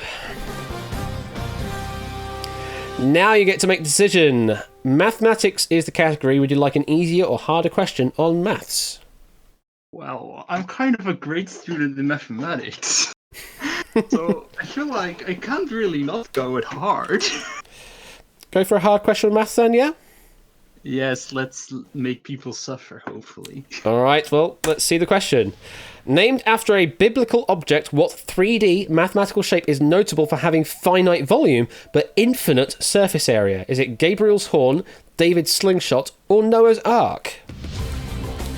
Named after a biblical object, what 3D mathematical shape is notable for having finite volume but infinite surface area? Is it Gabriel's horn, David's slingshot, or Noah's Ark? And the mob are in. Applecast, you ever heard of any of these potential shapes? Actually, I don't really know if C is anything in mathematics. Because I've heard of the boat, but not of anything in mathematics. I haven't actually heard of David's slingshot. But I'm pretty sure it is Gabriel's horn. That's something I ought to know. And I don't even know who Gabriel really is, but I know the name, so it must be right. I really like this question, but lock in A, Gabriel's horn, please. Alright, you said the keyword there, lock in A, so I'll accept that as your answer. Gabriel's horn has been locked in. Is that the correct answer? It is. Ark there in Noah's Ark spelt with the K, so certainly not the C, which would have been an actual geometric or curve, as it were. So that's probably why that was there. Also, Quintuple 9, Toad Boy, Bulls Boy, Puzzle Dan, Falling Foul, alongside 5 AI. The total of 9 adds nearly 100,000 doots additional, just minus the 1 doot there. So you're now 1 doot away from 200,000 doots. So you're kind of still following along the process of adding 100,000 doots to the game each time. Just means you're going to have to be... more than 100. So, now 1 versus 81. After 2 questions, you're currently at 1 shy of 200,000 doots. Right, let's move on to question number 3 then. Which is on languages. Okay, another scholarly category, languages. Do you want an easier or harder question on languages?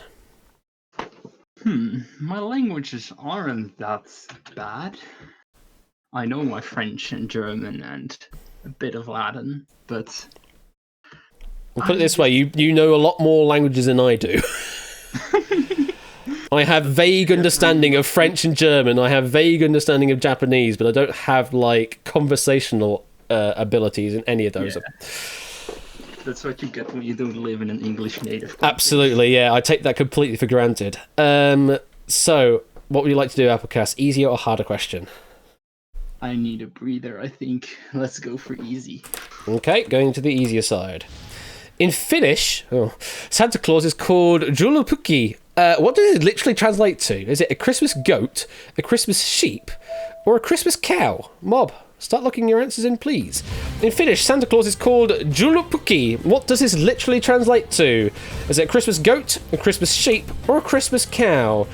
Now, knowing Harry's questions, he might have a pronunciation guide for this, so I'm actually going to quickly look that up.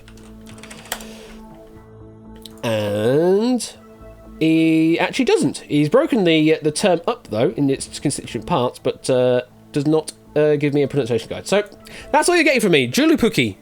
Any clues, Applecass? Yeah, I think it is the Christmas... Well, I know the Dutch name, but I don't know what animal it is again. I think it's a bok in Dutch, but I think that's a goat. Could be a sheep, but I think that's a goat. I think I know it's the Christmas goat. Maybe a male goat. So, I don't know why I know this, but this is some trivia that I've heard of before. So let's go with A, Christmas goat. Lock it in? Yes, lock it in. Okay. Going with the Christmas goat. Is it the correct answer?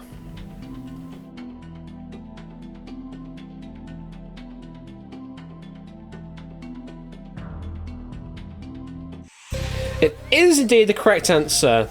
And now that I looked at the meanings of the parts of the word, it shouldn't be said as Julu. It should be said more like Yule, like Yule, and then Pukki is goat.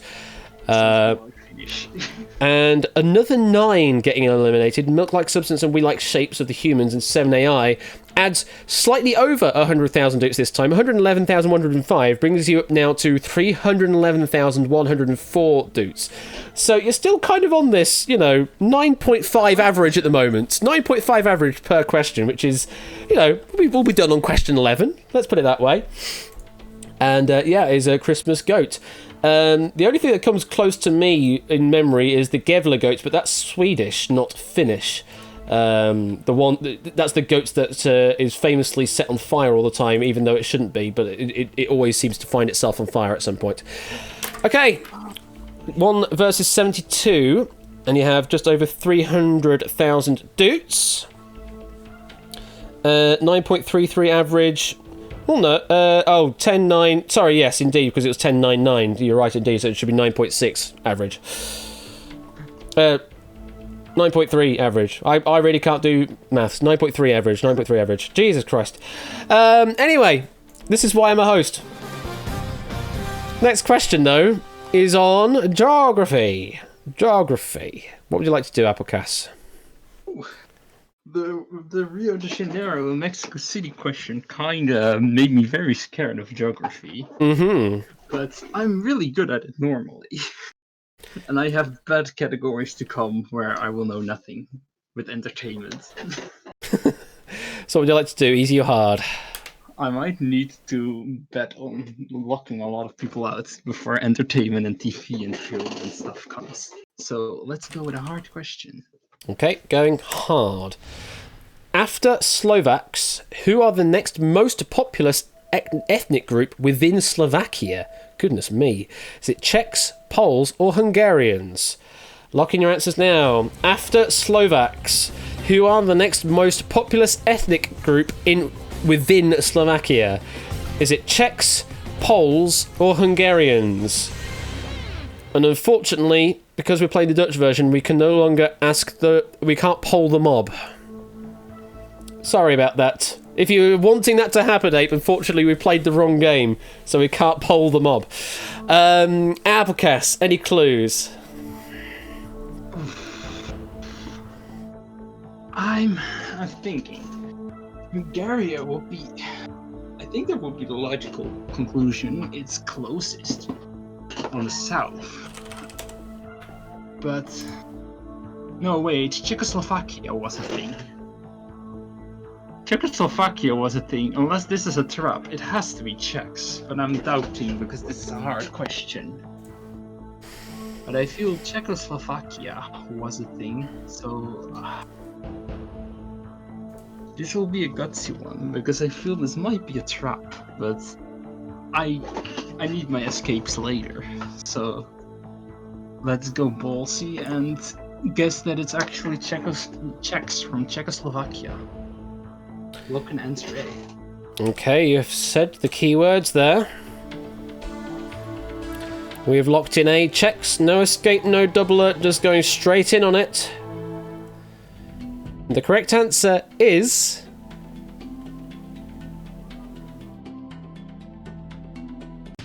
No! The correct answer is Hungarians, surprisingly.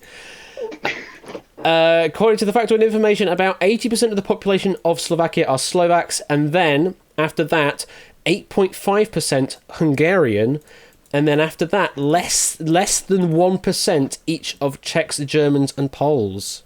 Really? So yeah, Czechs, Germans, and Poles are less than 1% of the population. Hungarian 8.5%, and then Slovaks 80%. Goodness me. And that would have been a killer for the mob as well. Look at all of them getting eliminated there. That would have been your fast track. There would have been 1 versus 33 left at the end there. But unfortunately, yeah, just trying to play a bit... playing a bit risky there, not using the escape. Unfortunately, it bit you in the backside there. And we have to say goodbye after only 4 questions. Well, good enough. I tried. I mean... I went with some balls. That's fair enough, absolutely. I hope you had fun, though. Yeah, definitely. That's good to hear. It's quite cozy. All right. Very quickly. Well, alas, it was a bit of a short time in the hot seat, but thank you very much for playing Applecast, and hopefully another time you can take on the mob and go all the way. But until then, yeah, we'll see you later. Good night. All right, mate. Okay, and note to future players, go for the easier geo questions, apparently. Well... 33 mob members left. Of that, we have Dogfish, who's already played, so will not get picked, potentially. Jack Wolford, Coca-Cola, Samster, Raw Justice, Scoots Dust, Clive of Legend, 8 Minky, and Carl the 7th. One of you will be picked to be the next one to play in the hot seat. Let's quickly look at the XP standings. Clearly, there's still some issues going on because we have some more -1 rankings going on over there. As I say, I will fix things for Season 5 where they actually mean a thing. So, who will it be? Who will be our next one? Let's find out. Please roll the dice and pick... Raw Justice! Literally the one I wanted to have happen sitting in my mind there. I literally wanted it to happen. And I was like, no, I don't want to force it. We'll see what RNG does. And RNG has picked you. So, Ben, get your son in here. Only Kirby questions, American format. Oh, if only I could switch on Kirby mode. Unfortunately, I can't do that. Oh, dear me. Well, this is going to be fun. This is going to be right fun. And that be Luna in that picture there. That be Luna. Very cute cat Luna is. Where's my cat? Where's Whiskers? I don't know where Whiskers is, actually. No, not responding. I don't know where Whiskers has gone. Oh no, there you are. Come here, Whiskers. Come here. Come on. Hello? Oh no, you don't want to come up. Okay, Whiskers doesn't want to come up at the moment. Although she may just jump up here on her own volition. I'm just waiting. Raw Justice is joining into the Discord. Should be with us in a moment. That was a really tricksy question, that one, Ape. Hello there, Mr. Ben Raw Justice. Hello, how are you? It's a long time no see this. Right, can I just ask, where do I click to see the game again? Oh, there we go. I found it. You found it? See, yes, I can see. Hello, Cool. everyone. Hello, and thank you for the 50 bits there, Kimmeruff, who's saying, warning, Kirby mode activated. There'll be no Kirby questions, thank you very much. I mean, there could be Kirby questions, but I'm not forcing them to be in active play, so anything could happen. How are you doing after the YouTube premiere of that results of the top UK game shows of all time, as voted by the public? Mainly relieved, I would say. Not that I don't love you all, but I am very glad that marathon is now over. But I think it was worth it. I think it was a fun thing to do. It was fun to see the results. I think we've all learnt a lot. So but I think it was genuinely really interesting, and I think there was a lot for not just fans, but I think for the TV industry to look at. And definitely. I mean, there were some interesting results in there. I'm not going to give any of the details now because you might as well go and watch the YouTube video to find out more. We will prompt. I'll find the link for that and I'll promote it as you play this game. So, which version would you like to play, Ben? Would you like to play the US, which we haven't seen today, but I have added just a couple of visual flares. It doesn't actually affect the game in any way, just new visual flares. Or do you want to play the Dutch game, which we currently have seen 2 players try and unfortunately fail? Well, I'm no fan of the Dutch game, so let's go US. Well, that was there we go then. Just straight in there. Let's go with the US rules. Just out of curiosity, if the UK rule set was ever here, would you play the UK game? Oh, I would. Only because I didn't get the chance to do it on the real version. Okay. But I do prefer the US rules to the UK version, I think. So and also I have played once before on the US version and got completely destroyed, and I was very naive.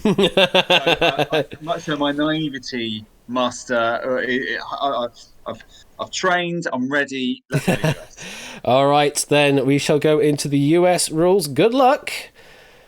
And it is 1 versus 100. And your first question is, which of these means 11 in German?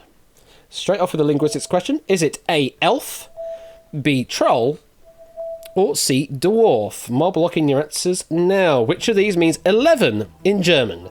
Is it elf, troll, or dwarf? And whiskers. Get it wrong. Meow. Could be a whiskers. Say hello to the chat. There we go. Hey. So, Ben, any clues on this one? I'm not going to lie, I was really panicking because I have never done German. Oh, right. So I only ever did French at school.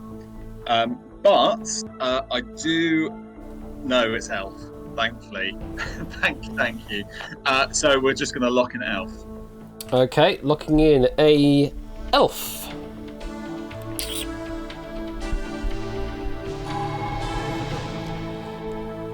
Is that the right answer?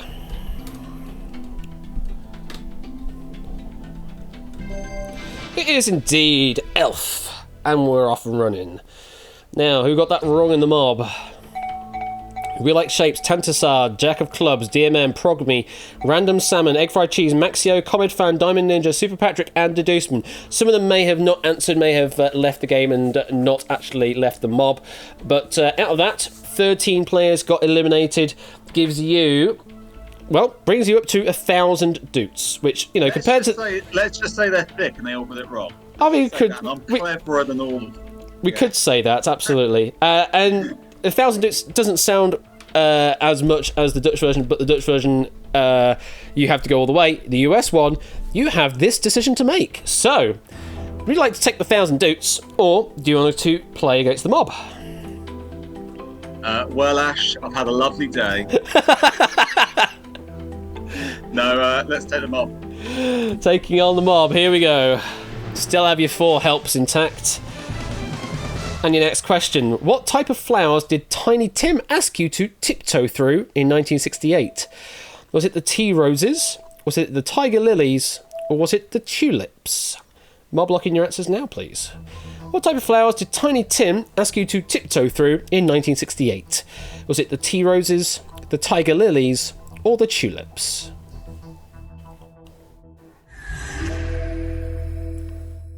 The mob is in, so any clues, Ben? No. Nothing to hook this on at all. Don't really know what to do with this because I don't have any idea what any of this question is referring to, if I'm perfectly honest. And I feel like all the answers are quite plausible.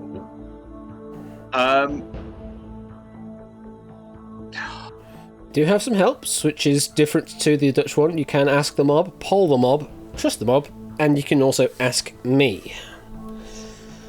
Okay, I think this is one of those things where as they say, it's only easy if you know the answer, and I just have nothing to base this on. I don't have any. I know it's. I don't have anything to base. Is it a song? I'm guessing it's a song. But then I know that might be your forte, but I don't know if you know this because it's quite early. I think I'm just gonna go with. Oh, I'm gonna feel stupid if I go out. No, I'm gonna trust the mob. Oh, am I? Is that one Yeah. to? I don't know. I don't know what I'd be polling them for. So I'm just gonna trust the mob and hope that they know this. Log it in, trust the mob. Yeah. Okay, this is what we're going to be doing then. We are going to be trusting the mob new visual effect, which will lock you into the human player's most popular answer. So, what have they locked you in on? Let's find out. They have locked you in on the tulips. See the tulips. And the correct answer is... It is the tulips, so you are safe. Thank you, mob. Thank you. Yeah, thank you very much. Only AI number 21 got that wrong. I might have gone with that. That's what I would have gone with, but I just didn't know. I didn't have any clue whatsoever. Absolutely same here. I would have had no clue, but the only gut response would have been see the tulips for me. Yeah, it sort of felt like the one it felt like the one it was meant to be, but then the other answers were quite clever. I was like, oh, tea roses. Would someone really have written that? So it's a good question, Ryan. Okay, well, only one mob member eliminated, so you're still sitting at 1,000, but I get to ask you the question again. Would you like to walk away with 1,000 doots, or do you want to continue up against the mob? Mobbity, mobbity, mob, mob. Let's keep going then. And your next question is... what's 5 squared? What is 5 squared? Is it XXE, XXV, or XXI? Mob, start looking in your answers, please. What is 5 squared? Is it XXE, XXV, or XXI?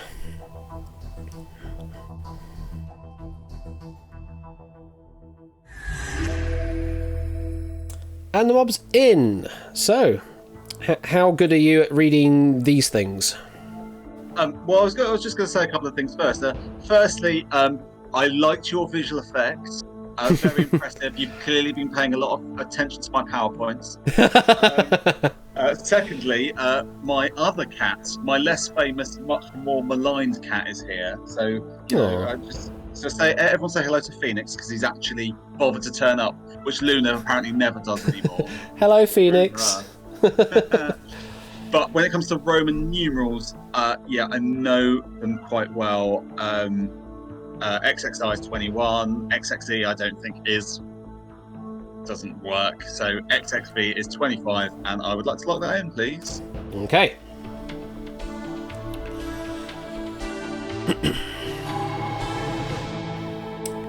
Is the answer XXV?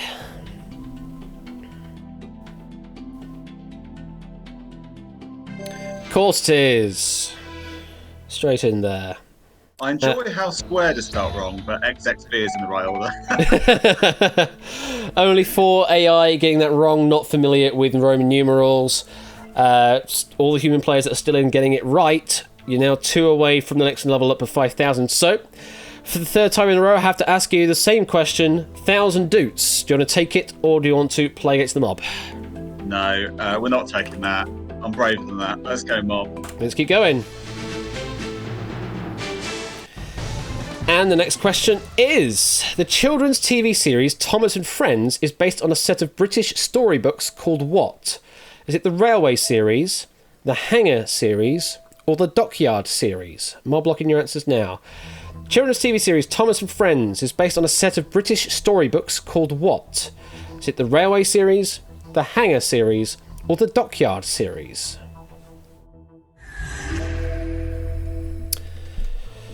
Okay, how familiar are you with Thomas and Friends, Ben?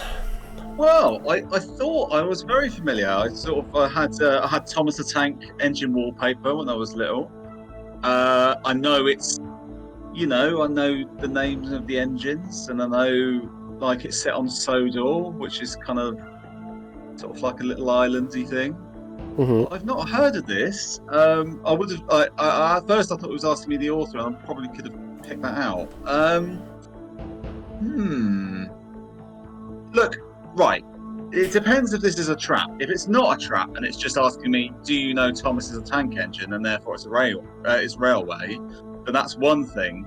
But is it like the Czech-Hungary question earlier, where it's all a massive trap? Hangar seems odd because surely it wouldn't be like that. If it was a part of a wider world of books, surely it wouldn't have been about planes and stuff. Like Dockyard seems more feasible, but I don't know if I'm just being stupid and it's just asking me that Thomas is a tank engine. I assume it is. I can't imagine it's any of the others. Could be C. It could be C. What would you like to do? Oh, this is a tricky one because I feel like I don't want to go out early, but at the same time, I sort of feel. Oh God, I don't know what to do. I am going to ask the host. I'm asking you, Ash. You're going to ask me? Opinion. Yeah. Okay. Well, here's what I think. Other visual effects. Similarly, I'm kind of like, yeah, is this question asking about a tank engine being a train, or is it just that there is a wider series? I feel it's just asking the basic question. It's just asking about being a train engine. In which case, it would be railway series because hangar series would be for planes and dockyards would be boats. That's the logical in on this question. I would feel. I don't think you would have the hangar series if you're talking about trains, and similarly the dockyard series again if you have trains in them. So I feel that it's just the simple question, and you might be overthinking it potentially, but that's my thoughts on it. My answer would be A, the railway series, and that's my final answer. Okay. Well, we're going to go with it because neither of us have heard of anything different. I feel like it's the sort of thing that if it was something different, either of us would have heard of it. It's a sort of a famous enough thing that I feel like we would have heard of it. So without that knowledge, and I don't think I've got to get further in the game, so I need to save something. So let's just go for A, railway series, and hope it's not a trap. Lock it in, A? Yeah, lock it in. Okay, I've got my fingers crossed for you. Is it the railway series?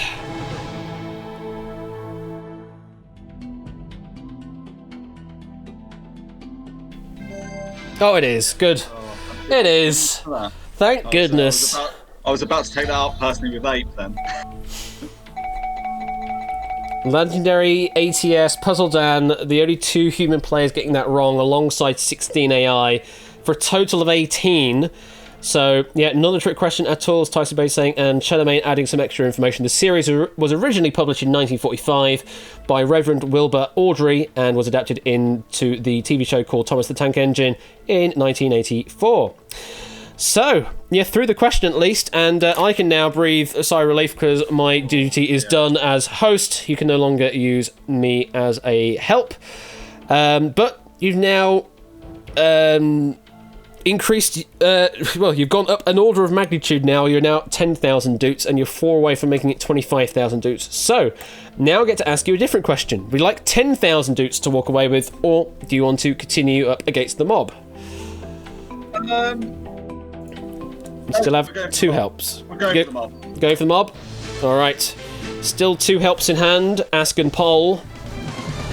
Next question is, in which Belgian town does the EDM music festival Tomorrowland take place? Is it Boom, Bang, or Pow? Mob, lock in your answers now. In which Belgian town does the EDM music festival Tomorrowland take place? Is it Boom, Bang, or Pow? Huh. Really? Very interesting. Okay. Ben. Any clues on this one? I've heard of the festival, but I don't know where it is. Unfortunately, my extensive football knowledge hasn't come across either of these town names either, which is slightly frustrating. I feel like Boom sounds quite Belgian, but I think Pow could be quite Belgian as well. I'm just sort of like going through football teams in Belgium in my head and sort of more obscure ones. I don't think it's Bang. That sounds unlikely. It doesn't really sound Flemish or anything. This is really annoying. I think.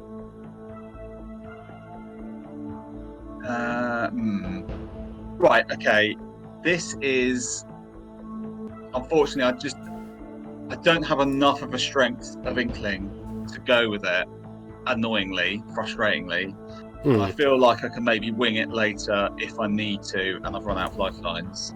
So can we poll the mob on a Boom, please? We can indeed. So, using your third help, call the poll, and we will be looking to see how many of the remaining mob went with a Boom. 40 of the 64 mob members went with a Boom.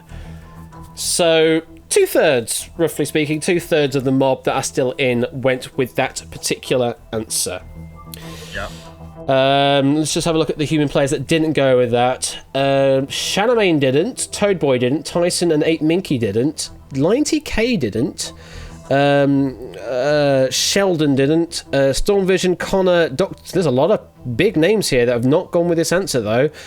Connor, Dr. Mummy, Stormvision, Milk Like Substance, Cashy Head, Score Count, Kimmer Ruff, Coca-Cola, JPB, Mate Trader, Adster, GMN Prime, and Cetra, all not going with this question. Not with this answer, should I say.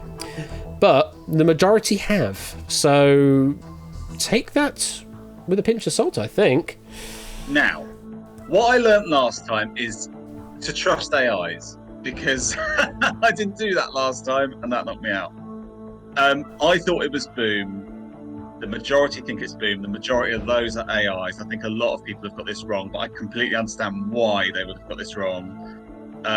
Because I think Pow is definitely plausible. I'm going a Boom. Lock that in. Okay. Logging it in.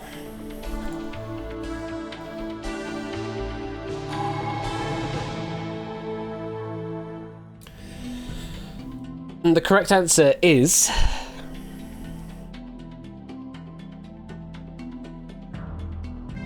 It is a Boom. Well played. And we will be saying goodbye to the ones we were talking about. Shannamain, Tyson Bane, Colour, Dr. Mummy, Mate Trader, 8 Minky, Scorecat, Toadboy, 90k, Kimmer Ruff, Cashy Head, Connor, Coupon Boy, Drahuska, Adster, GMN Prime, JPB, Party of Me, Cetra, Milk Like Substance, and Stormvision. All getting that wrong alongside 3 AI for a total of 24. Now, certainly something that crossed my mind with that question, with the answer of Boom, suddenly sparked into my mind a festival called Boomtown. But that's not in Belgium, that is in the UK. So if you had gone with me and asked the host, I would have said steer well clear of Boom because of that association I had to it. But clearly there is the festival called Tomorrowland does exist in Boom. So I would have... I just sort of thought that like a lot of like place names and like football players when they come over, they've got from Belgium, they've got double O's in their name. So I just thought it was probably quite a common spelling. But I think if there had been anything else other than Pow there, and I was like, that is quite feasible. So I could have gone with it, but unfortunately, no, I couldn't with Pow there. All right. Well, you're now into the latter half of the game, which means you do get to see a sneak peek of the question before deciding whether you want to walk or not. Currently sitting at 75,000 doots, 40 mob members away from the full million. Let's see what the question is. Which of the following is true about the number in the name of the band that originally sang All the Small Things? We don't see the answers, but that is the question we're looking for, and one of the statements will be true. Okay. So, would you like to take the 75,000 doots? Or do you feel confident that you know about All the Small Things, and do you want to take on the mob? Well, the good news is I know the number. So that's a start, and I feel like it's logicking it out, and I've still got a lifeline. And I know it's going to be a horrible question, but I feel like this is the sort of question I can logic out. So let's take the mob. All right, taking on the mob. You have the luxury of a bit more thinking time. The mob only has about 10 seconds to decide on the answers once they're all revealed. The three answers to look through are, it's a multiple of 3, it's a multiple of 5, or it's a multiple of 7. Mob, lock in your answers now. Which of the following is true about the number in the name of the band that originally sang All the Small Things? Is it a multiple of 3, a multiple of 5, or a multiple of 7?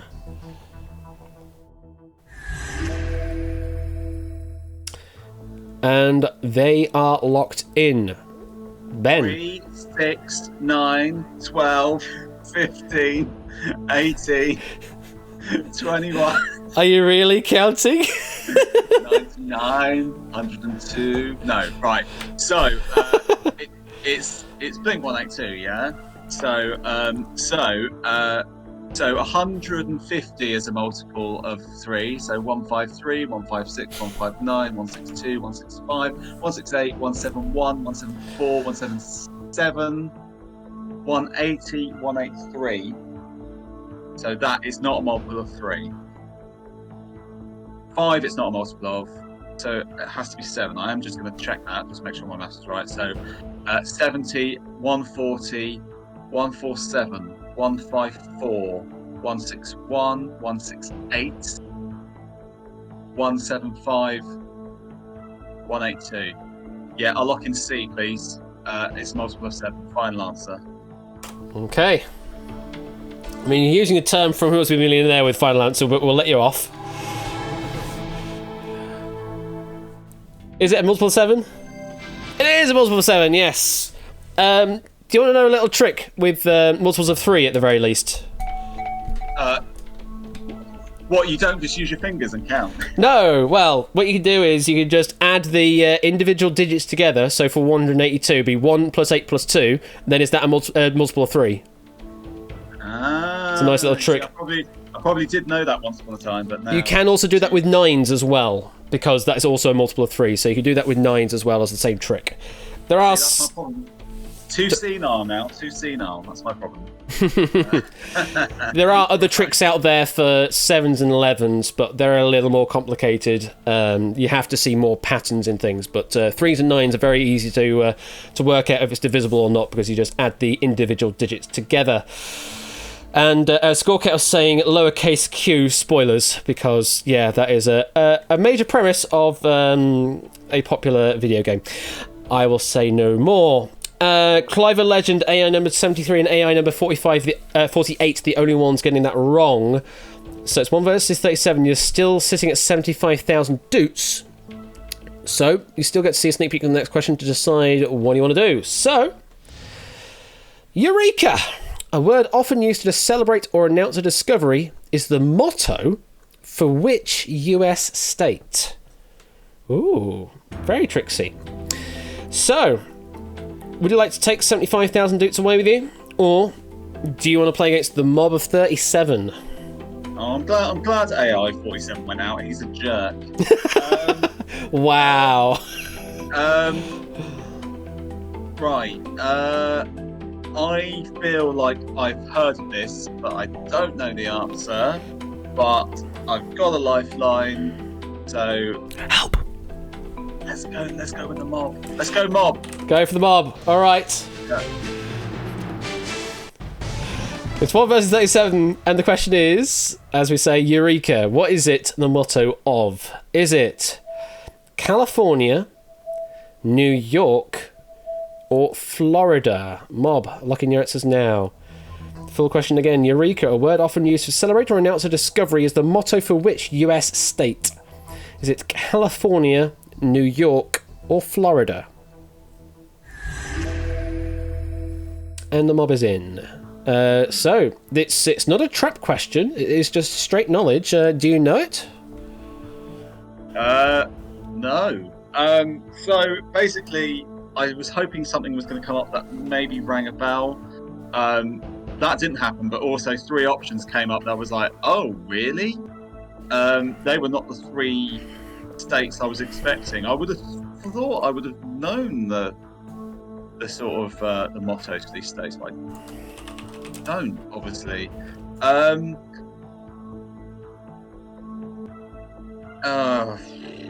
I mean, for me, this is an absolutely clear ask the mob. I don't really know where I'd even go at the moment. So clearly, I need to brush up on my US state mottos. If it'd been like nicknames of states, I think I would have had a much better idea. But unfortunately, mottos is a bit of a blind spot. Yeah, let's ask the mob. All right, using the last help then, and catch you later, Lion TK. Thank you very much for tuning in. This is your last help. Ask the mob, which will pick out 2 mob members pseudo randomly.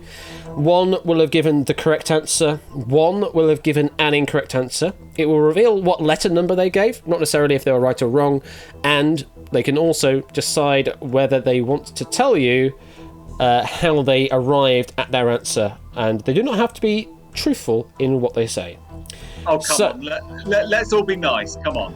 We've had it before. Weemer's the traitor, the first traitor who has managed to trick someone with going the wrong way.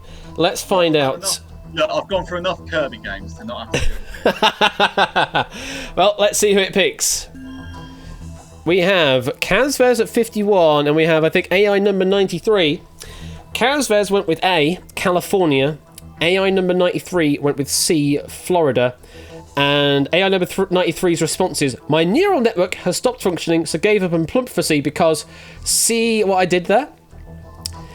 And we're just waiting Kazvez to give their reasoning why they went with A. Doesn't mean that the answer is definitely not B, New York, out of elimination.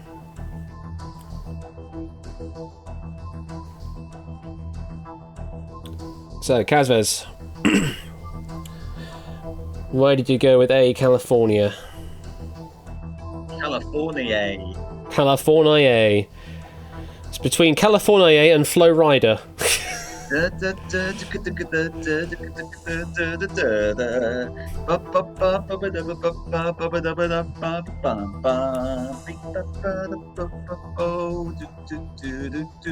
yes, Nightpot's is saying that I do quiz stuff on Friday nights as well.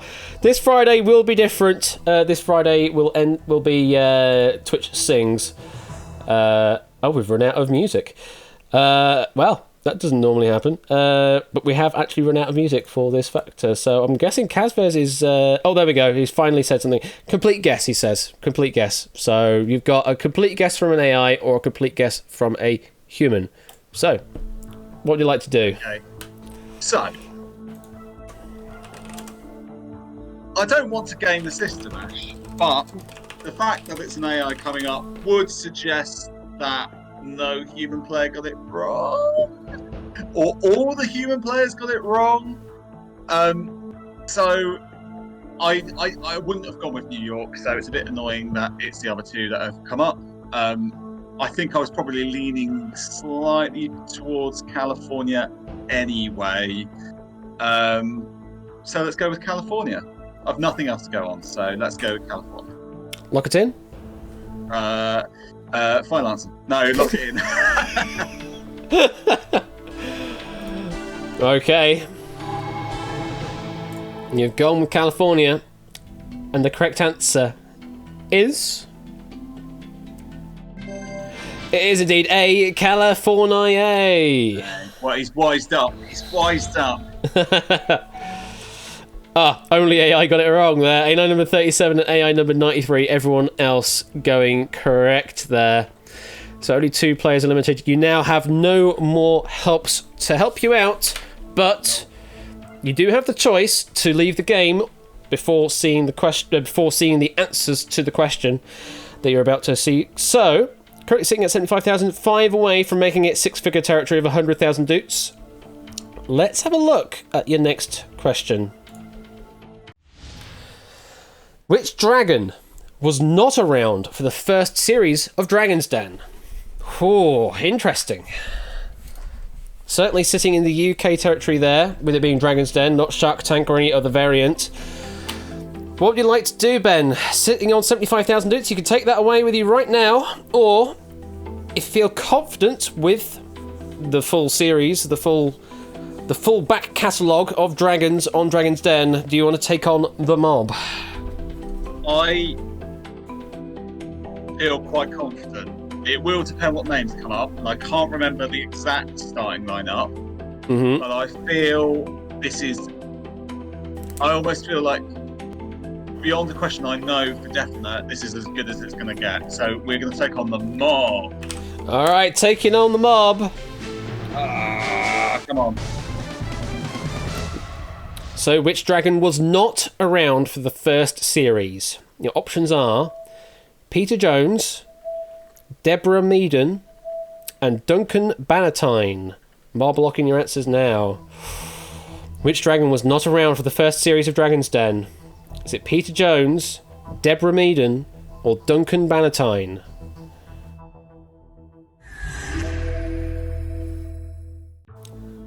And might I say, those are 3 difficult options to differentiate. I think I know it. You think you know it? I think I know it. I think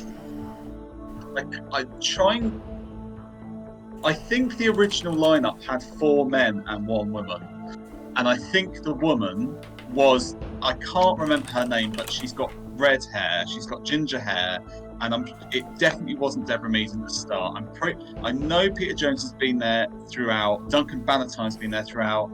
I think there was the Aussie guy whose name again I forget, and there was also another guy who sort of bowled and he had glasses. And again, I'd seem a lot more knowledgeable if I could remember their names.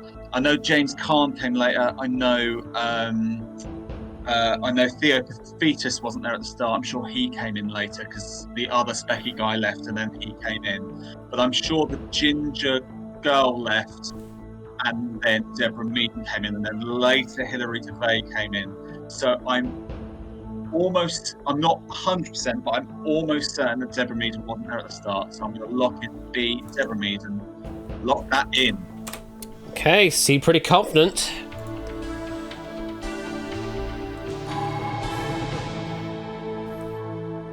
And the correct answer is...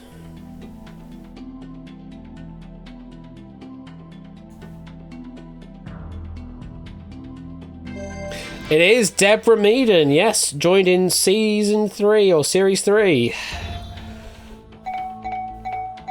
Well, I'll quickly go over the names that are currently nagging in the back of your mind. So, yes, do. The dragons that were there in Season 1 were Peter Jones, Duncan Bannatyne, and then the other 3 were Doug Richard, yes, Simon Woodruff, and Rachel Elnor. Or Elnow. So one of those was wrong. So Simon Woodruff was the Sushi Yo hotel guy. I'd forgotten about him. So that could have been a bit risky. So it wasn't the guy I thought it was. But Yeah, happy with that. Well played. Random Zombie, Dupless Force, AI number 69 and AI number 79 getting eliminated. And you are one away from making it six-figure territory. Okay. Whew. Well, you can still do it. There's not many humans left in play. It is more AIs in this particular game setup. But we'll find out how you do. Well, let's look at the question. What is it? Oh, complete deviation here. Which of these is a K-pop girl group formed in 2015? Well, that's something very different to Dragon's Den. So, you can take away 75,000 dukes right now, or do you want to play against the mob of 31? I believe, yes, Catnip is still in play, and Catnip is very familiar with the K-pop music industry and... Right.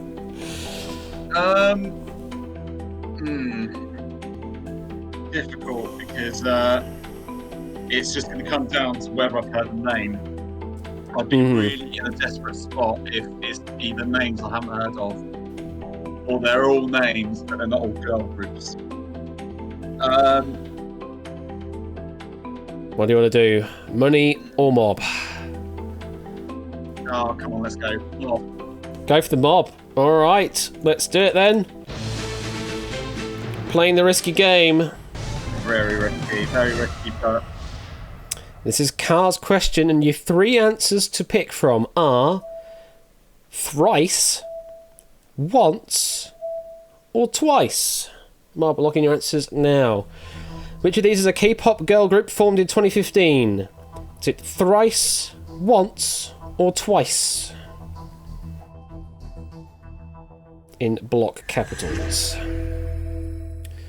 The mob is in. Car 7th is also in play at the moment, so I imagine he'll definitely be getting this one right. Ben, do you have any clues? Any of those leap out at you?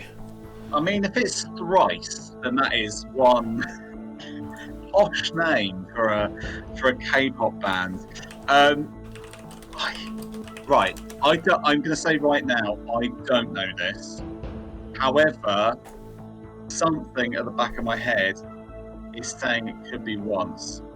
I don't know that, but I feel like it's the most likely option as well out of those three. I can't imagine it being thrice unless the name comes from somewhere that doesn't, from somewhere completely different. It could be twice. That worries me, but I've got to go for it anyway.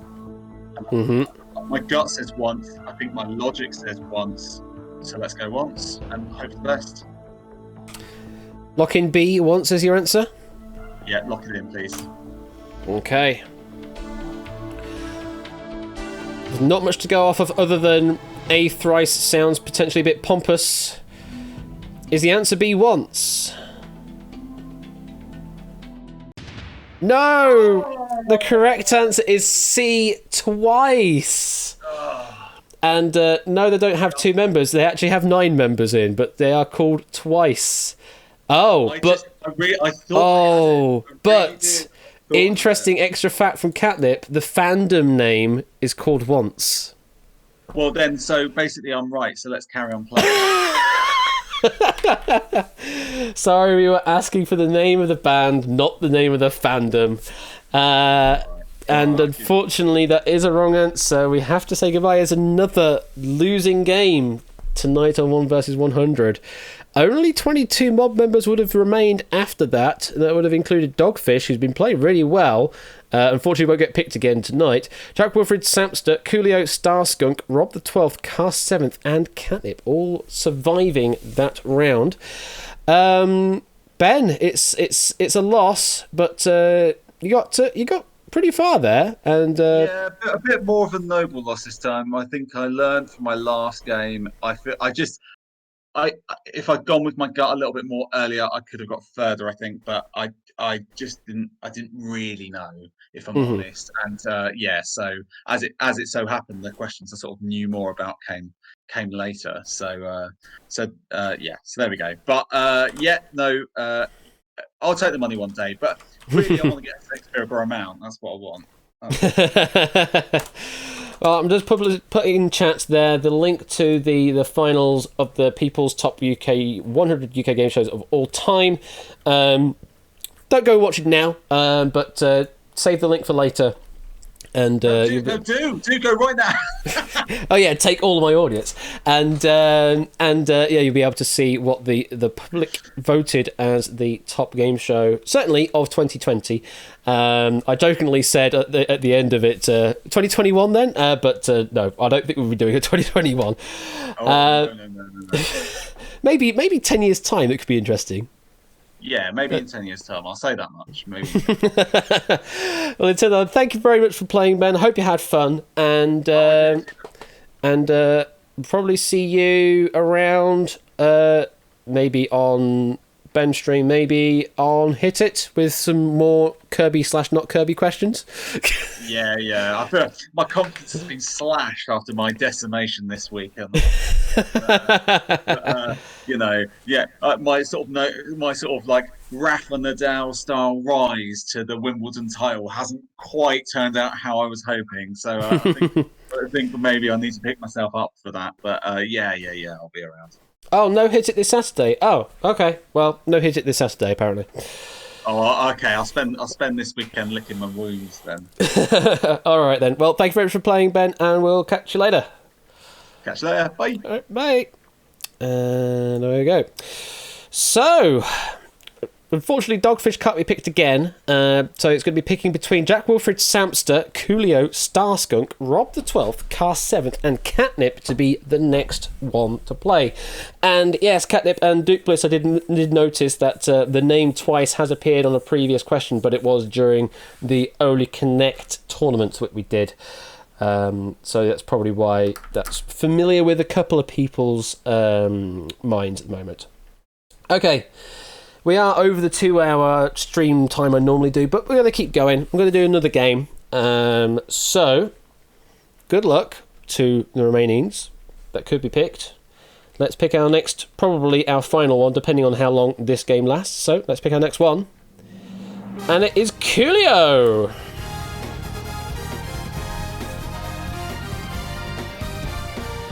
Coolio, you are our next one. And, wow, in here, lightning fast. Hello there. Hello. How you doing? I'm doing all right. I've been having a very good night tonight.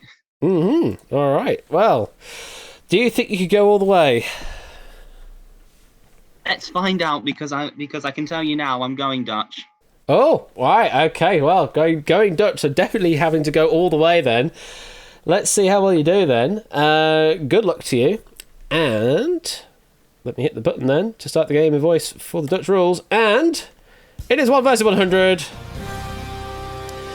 We're going to start off with music, which we haven't seen much of. And the first question is always going to be easy, and you cannot escape it, but you can double it if you want to. So let's see your first question. Easy music. Which of these bands does not have a founding member named Keith? Is it the Rolling Stones, The Who, or the Beatles? I'm all blocking your answers now. Which of these bands does not have a founding member named Keith? Is it the Rolling Stones, The Who, or the Beatles?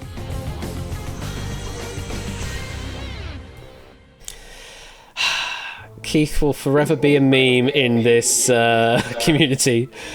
Coolio, any clues? I am British, so thankfully I do know that the Beatles are John, Paul, George, and Ringo. So I'm going to hope that there wasn't some extra fifth member named Keith in their early days and go for C, I think. Lock in C as your answer? Yep, I think I'll do that. Okay. Hopefully a nice warm-up question for everyone. The correct answer is... It is C, the Beatles, and we're away. Remember right? I'm trying to remember who they are. I think it's Keith Moon for the Rolling Stones. I can't remember the Who though. Sounds about right. And yeah, I can't remember the Who one now. Oh, Keith Richards. There you go. Of course, yeah. Super Patrick, Puzzle Dan, Comet Fan, Progme, DMM, Jack of Clubs, Connor, Rab the 12th, Tantusar, Deduceman, Diamond Ninja, egg fried cheese, dogfish, and random salmon. All getting that one wrong or failing to answer in the time. Gets you 160,000 straight off the bat there, so you're already in six-figure territory, but this being the Dutch version, you have to go all the way to take the money. You cannot leave at any point. So, moving on to category number 2, which is on TV and film. Now you get to decide whether you want an easier or harder question. What would you like to do for TV and film? Even though I want to be an actor, I probably should know this, but I'm horrible with actors' names. And if it's who played this, I'm done. I'm going to have to go with an easy one here. Okay, fair enough. Going with an easy question. Let's see what it is. What spin-off to The Big Lebowski features the same sport as the original film? Is it the Jesus Puts, the Jesus Dribbles, or the Jesus Rolls? Mob, lock in your answers now. What spin-off to The Big Lebowski features the same sport as the original film? Is it the Jesus Puts, the Jesus Dribbles, or the Jesus Rolls?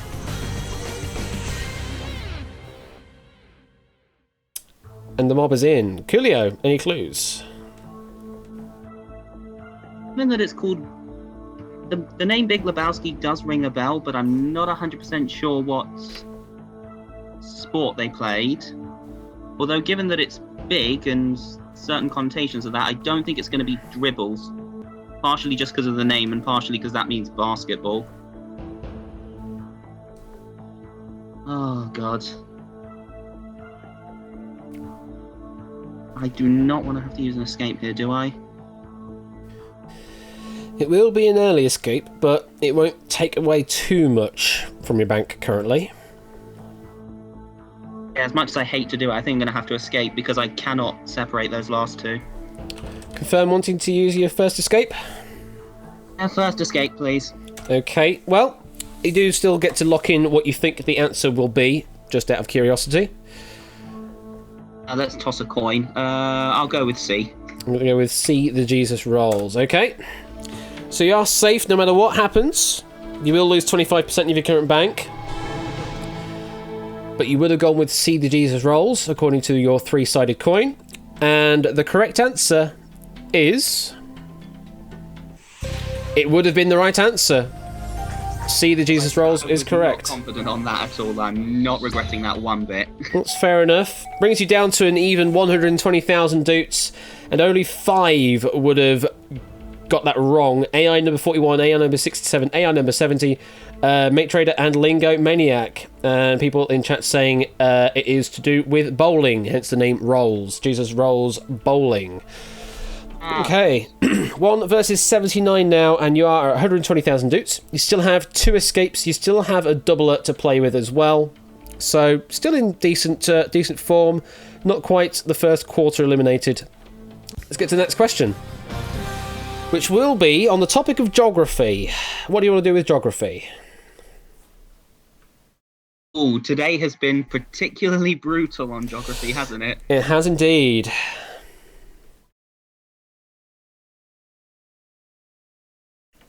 I've still got 2 escapes. Do I go for a hard question, trying to knock out them, and I can dodge if necessary?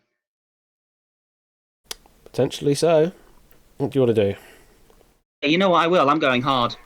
Okay, going with a hard geography question. Let's see where this takes us. Which US president, having succeeded to the position of after Abraham Lincoln's assassination 2 years prior, oversaw the purchase of Alaska from Russia in 1867? Was it Ulysses S. Grant, Andrew Johnson, or James Buchanan? Which US president, having succeeded to the position after Abraham Lincoln's assassination 2 years prior, oversaw the purchase of Alaska from Russia in 1867? Was it Ulysses S. Grant, Andrew Johnson, or James Buchanan? And the mob is in. So it's sort of geography, it's purchase of land, I guess. Do you have any clues on this one, Coolio? I do like my quizzes, and I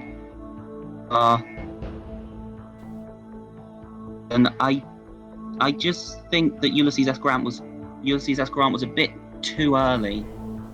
I don't know why, but something's just telling me that he was before Lincoln. Out of the other two, you know what? I think I have heard this somewhere. if you just said which president, I would have had no chance. But Andrew Johnson I think I have heard that somewhere, that he was president during the Alaska Purchase. You know what I am? I think I'm going to go with Andrew Johnson here. Do you want to lock that in straight, or do you want to use a doubler? No, I'll save the double. I'll save it. Going with Andrew Johnson, I think. Lock in B? Yep. Okay. Going with Andrew Johnson. Just a sort of niggling feeling there. The correct answer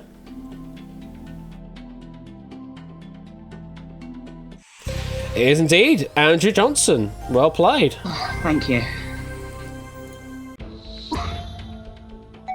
Say goodbye to Random Zombie, Toad Boy, Tyson Bane, Legendary ATS, Catnip Fields, Cooper Boy, Storm Vision, and 6AI. Total of 13 elimination there.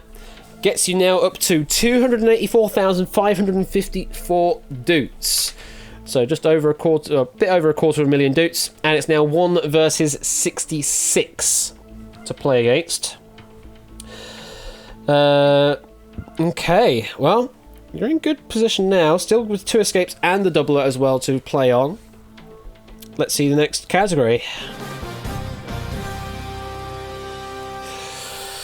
Oh, it's happened again. Sports, but it's an earlier time in the game this time round. What do you want to do with sports? Sports is arguably my worst subject. I'm going with easy and nothing is going to stop me from doing that. Okay, fair enough. Going with the easy. More bowling. In 10-pin bowling, what is the highest score you could achieve without getting a strike? Is it 190, 191, or 189? Mob, lock in your answers now. In 10-pin bowling, what is the highest score you can achieve without getting a strike? Is it 190, 191, or 189? Oh, that's a tricksy one. Coolio, can you work this one out? I think I can, because the best thing apart from a strike is going to be a spare.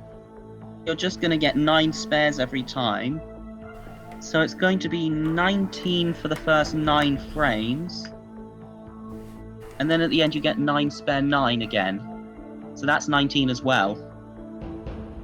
So it should be 19 times 10, which is 190. I'm just going to go over that one more time because those 3 are also close. So if you get 9 spare 9, that's 19. Spare that 9 again is 38.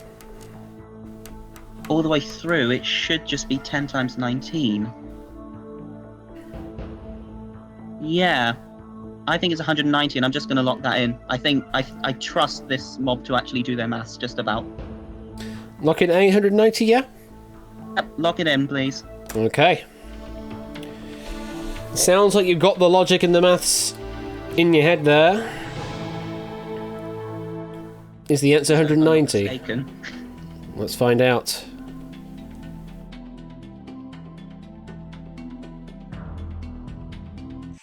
Absolutely the right answer, yeah. Just 9 spares all across the board, and then the 10th frame there, 9 spare 9, is another 19. God, I had the time.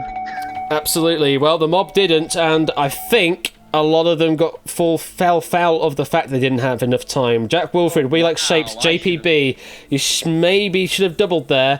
Natter, Score Count, Car 7th, Effrontery, 8 Minky, Clive, Dahuska, Dupless, Party of Me, Raw Justice, and Kimmer Ruff, all falling foul there. 23 mob members in total, and an additional 300... would have added 348,473 doots this time round. If you had doubled, it would have been 696,946 doots additional. But you are now on a total of 633,027 doots. Whew. Well, you're now into the latter half, 1 versus 43, and actually not many human players left in the mob. We've still got Shadowmane and Aim in the PM on the top. Then no one in the second row. Then we've got Milk Like Substance, Keshi and Kazvez. Don't know if there's someone behind the eliminated bar. Then we go down to Coca-Cola and Samster and Citra. And then we've got Jim and Prime on the bottom row, still in play. So not many humans left. It is seemingly a majority AI at the moment, but anything can still happen. Right, let's see the next category. Let's see what you want to do. Ooh, anatomy and medicine is the next category. What would you like to do, Coolio? Ooh, okay.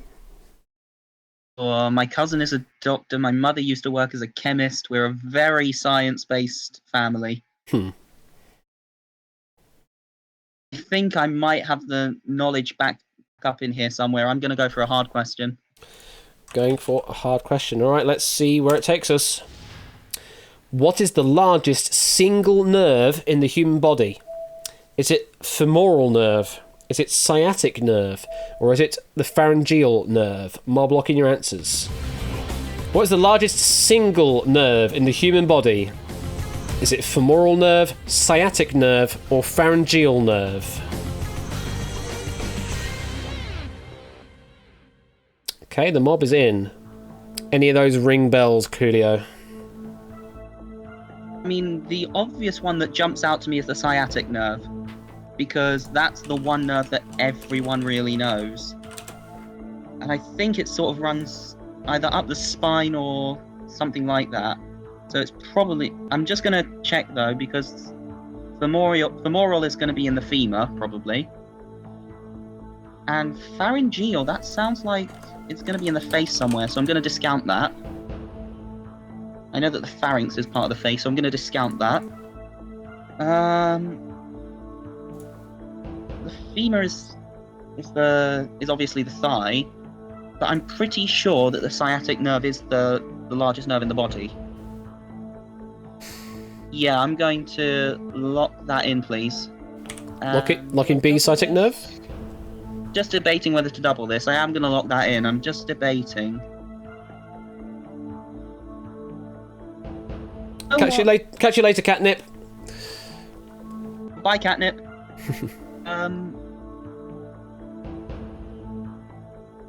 So what? Given that there's a lot of AI in there, I think quite a few people get this wrong. I am going to double, and I'm going to go for sciatic.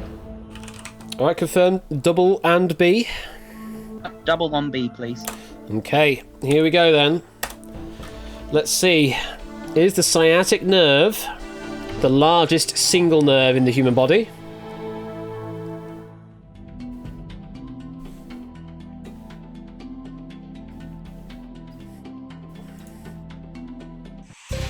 It is. The sciatic nerve is the longest. Now, who got it wrong?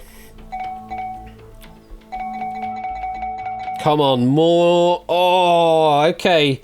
Only AI got it wrong. 12 got it wrong, though. So, a good number. Adds another 500,000 doots to your total. So, you're now into million doot territory. 1,191,147 doots in total. Yeah, the sciatic nerve is a really long nerve because it starts from the lower spine and it goes all the way down the leg, down to the feet as well. So, yeah, it's a long nerve. That's why if you get weird leg aches, it's actually a spinal issue, and it's generally the sciatic nerve that gets trapped. It's one of those random things I know from watching a lot of chiropractic YouTube videos. So yeah, sciatic nerve is a really long Alternative medicine. I mean, chiropractic is actually pretty decent if you get someone that knows how it works and doesn't just crack you for the sake of cracking you. Like, specific adjustments can actually work really well. But 1 versus 31, you're now over 1 million doots. All of the human players that are still in got that right, so we've just narrowed down the AI on that particular one. Let's move on to the next category. 9 human and 22 AI versus a 1 versus 100 style question. Well, don't get to see exactly what kind of topic it is, but it will be written in the style of a 1 versus 100 question. What would you like to do, Coolio? Easier or harder? I am smelling a trap here. Oh, well, I'm not going out. I'm going easy. Gonna go for I'm going easy. going for the easy trap. If score count scored a score in darts, which number did he score? Was it the top number on a dartboard? Is it the bottom number on a dartboard? Or is it the leftmost number on a dartboard? Well, it's definitely a 1 versus 100 question. If score count scored a score in darts, what number did he score? Is it the top number, the bottom number, or the leftmost number?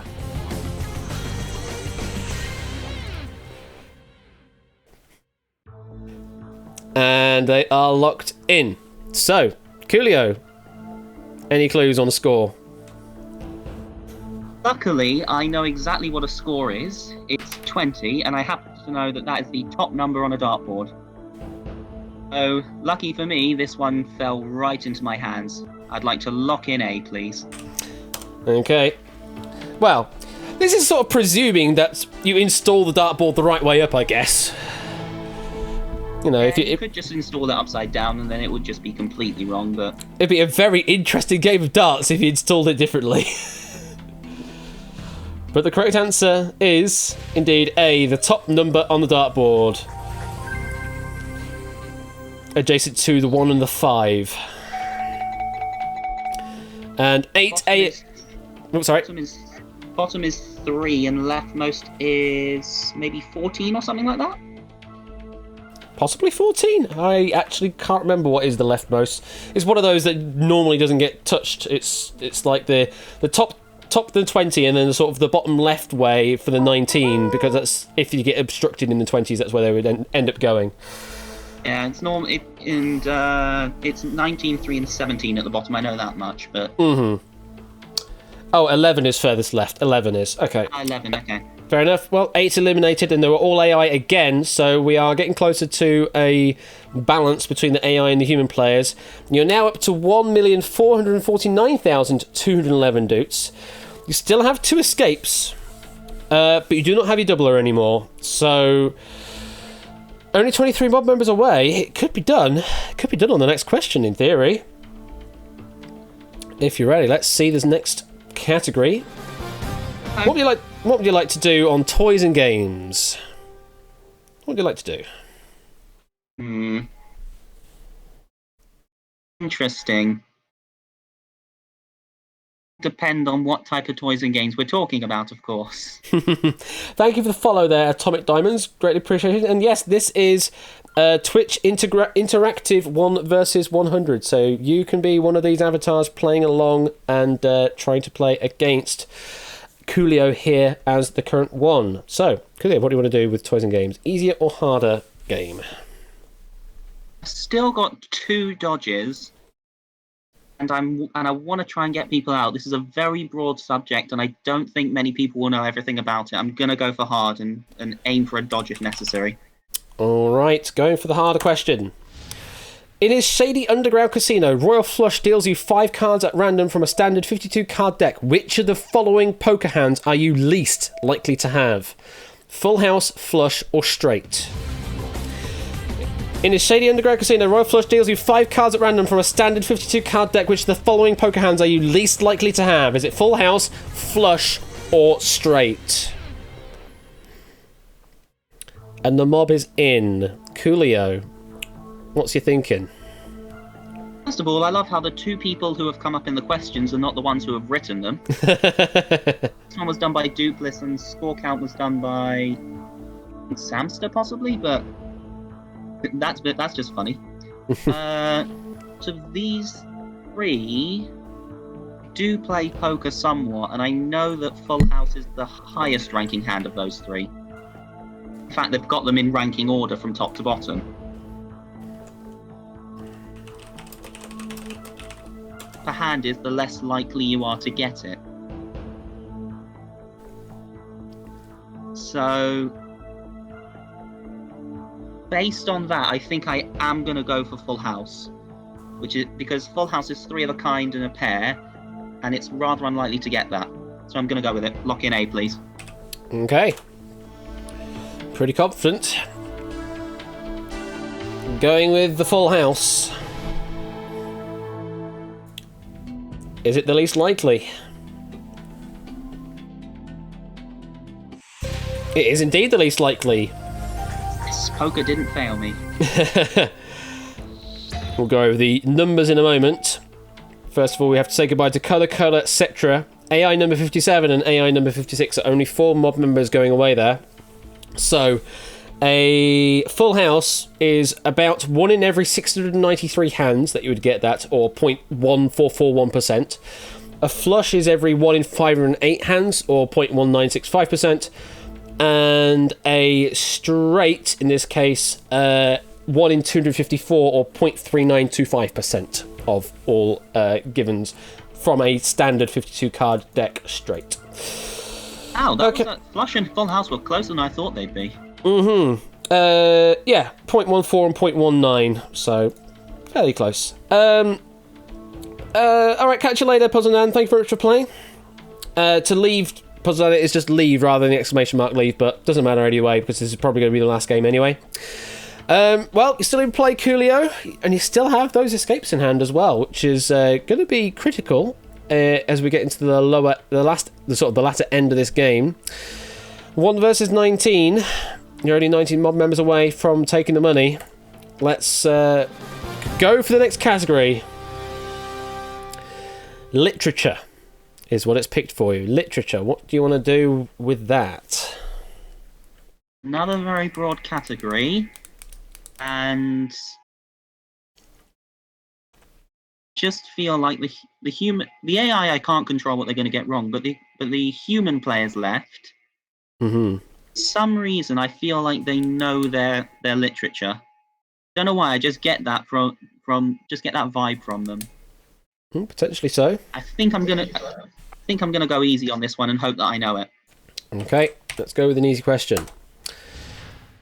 Symbologist Robert Langdon is the main character of a series of thriller novels by which author?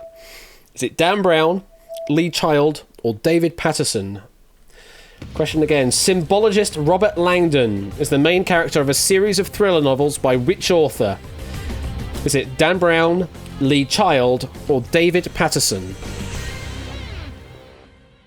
And the mob is in. Coolio, heard of this? I believe so, because I did read the Da Vinci Code, and I do remember vaguely that I think the main character was Robert Langdon. And the Da Vinci Code was written by Dan Brown. So all that is going to point me towards Dan Brown, and one of the main parts of the Da Vinci Code was all about symbology and magic squares. I think I am going to go with Dan Brown, please. Lock it in? Lock in A, please. Okay. Reasoning it out reasonably strongly there. With Dan Brown. Is it the right answer? Yeah, it is the right answer, indeed. Oh. And we say goodbye to no one. Everyone got that right. So we move straight on. I'm not really that surprised. I'm not really that surprised. Okay, the next category that's been picked for you is mythology and religion. What's your thinking on that? Which mythology or which religion? I'd imagine if it's Judaism, I'm pretty good, given I'm Jewish. And if it's Greek or Roman, I might have a chance at getting this. But if it's something like Norse, I might be in trouble. What the hell? I've got 2 dodges. I'm going hard. Gonna go for a hard question on mythology and religion. Let's see what it is. Flidace is a goddess of cattle and fertility in which mythology? Is it Norse, Irish, or Lithuanian? Mob locking your answers now. Flidace or Flidace or Flidae is a goddess of cattle and fertility in which mythology? Is it Norse, Irish, or Lithuanian?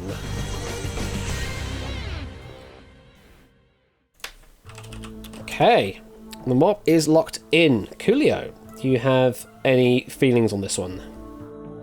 I have never been so happy to say I have not got a clue. Would like to escape, please? I will give you half my money. Okay, fair enough. Just no. Okay, we'll just do that then. I have Escaping. no inclination towards this whatever. Fair enough. So we will be taking 50% of your current bank, but you are safe Just out of curiosity, what would you like to lock in as an answer? You are safe from elimination, though. Looking at it, maybe I have the slightest inkling based on the way it's spelt and the way it could be pronounced towards Irish, but I never would have gone with it. I'll put B, but never would have gone with it. Okay. Let's see if B Irish was the right answer.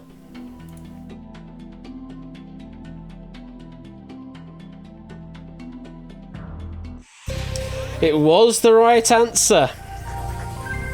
Okay. But you are safe at least. A and the PM is out. And a few AI, 7 AI in total. That would have been 8 eliminations, but they mean nothing to you. And we take away half the money. You're now down to 811,561 dukes, which is still a hell of a lot of dukes to be playing with. And critically, we are now down to 1 versus 11. We still have Shadowmane, Milk-like Substance, Keshi Head, Kazvez, Samster, and GMN Prime. We still have 5 AI in the mix as well. So now the human players outnumber the AI. Still one escape left, but it is the most costly escape left. 75% of your current bank, which would be a roughly 600,000 of the 800,000 that you currently have.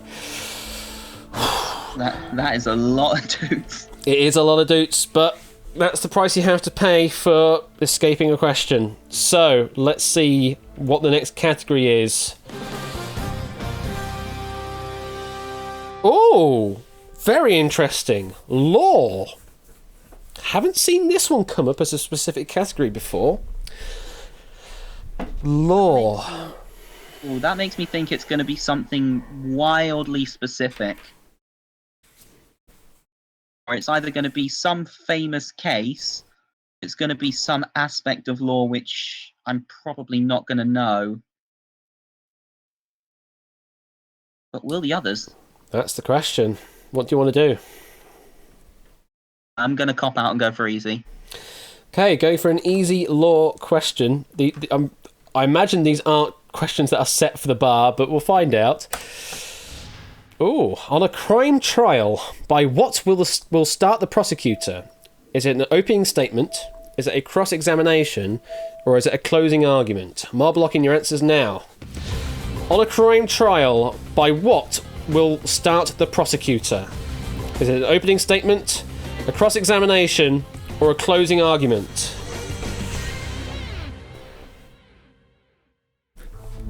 Wonder if there are people out there that are familiar with a particular game franchise that will be screaming the answer. Coolio, are you one of those? I think I'm familiar with the franchise you're referring to, being Ace Attorney.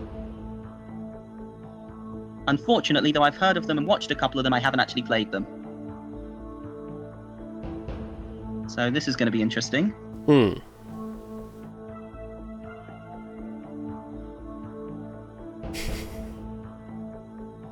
I know, I don't think it's going to be a cross-examination, because I think cross-examination is mainly done by the defense. Oh, look at the chat. Yeah, there's a lot of references in chat.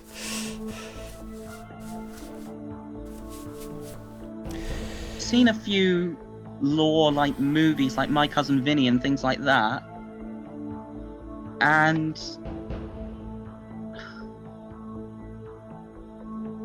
I want to say opening statement, but I don't know if I'm confident enough for this.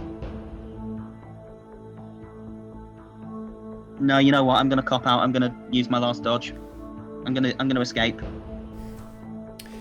You're absolutely certain you want to escape this question. You will lose 75% of your bank. I was hoping I would know, but I'm gonna escape. Okay. It has been done. Now, what answer would you have given? Probably would have gone with opening statement. Okay. Let's lock that in. Theoretically. You are safe from elimination again. But we will be seeing that total going all the way down to roughly 200,000 doots. The correct answer in this case was It was indeed the opening statement, so you would have been right. All 3 of my escapes, I've picked the right answer. I mean, that sometimes happens. Keshihead, Kazvez, AI number 14, AI number 54, getting that one wrong. That would have been 4 eliminations. But again, they mean nothing, and you lose 75%. You're now down to 202,890 doots. Which doesn't sound like a lot, but as we get to the end of the game, you will get potentially up to another million doots. Because we divide a million by, in this case now, by 7. So we're looking at 142,857 per mob member. You have no more escapes, no more doubles. You are now all on your own versus the 7 remaining mob members, which are Shadowmane, Milk-like Substance, Samster, GMN Prime, and 3AI. The 2 who I was most scared of are still there. Mm-hmm. Okay. Let's see the next topic. More linguistic kind of stuff. Words and phrases is what we're on about now. Words and phrases. What do you want to do with words and phrases?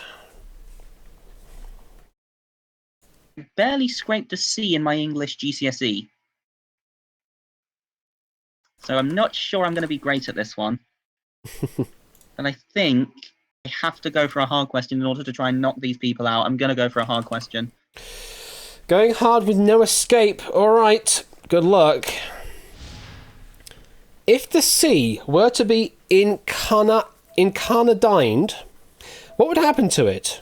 Would it evaporate? Would it rise exponentially? Or would it turn red? If the sea were to be incarnadined, what would happen to it? Would it evaporate? Would it rise exponentially? Or would it turn red?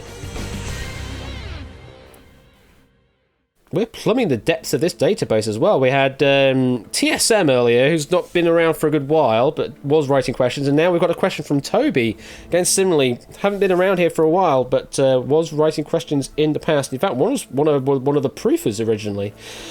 Coolio, do you have any clues on this one? Okay, I'm trying to break this down. So obviously the main part is carnadine, because the D at the end is just saying it's a verb, and the IN is basically saying it happens to it. Rising exponentially, I don't think it would have anything to do with that. I can't think of any Latin, Greek, or any root that has anything to do with rise or exponential in there. Evaporate. Possible, but right now I'm looking at it would turn red.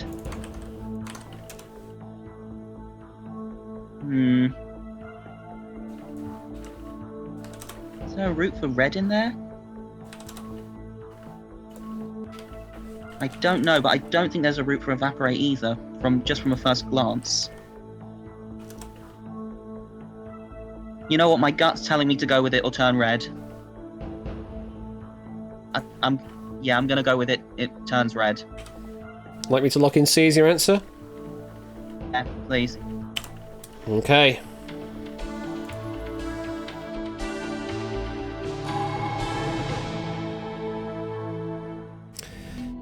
Would it turn red if it was incarnadined? It would. Absolutely correct answer. The derivative is actually flesh colour, hence sort of red or crimson. Flesh colour. Everyone got it right though, so no eliminations, no additional money.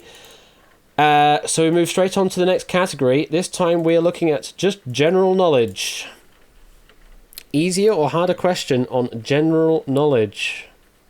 I watch a lot of quiz shows. I'm going with hard. I watch a lot of quiz shows just because of that. Okay, going for the hard general knowledge. Ooh, I've mentioned this before in the past. What's the meaning of the word judo?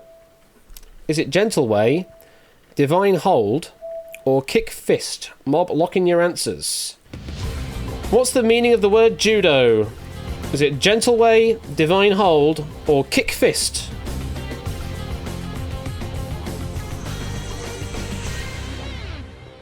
I've definitely mentioned this recently. Coolio, do you have any clues? I think I was in that stream where you mentioned it. Because I think that judo comes from jujitsu, and the ju meaning gentle. It's not going to be divine because judo's Japanese, and that's going to be kami or something akin to that. And kick fist, taekwondo means empty hand, but so way I'm going to lock that in, please. Lock in A, gentle way is your answer? Yes, please. Okay.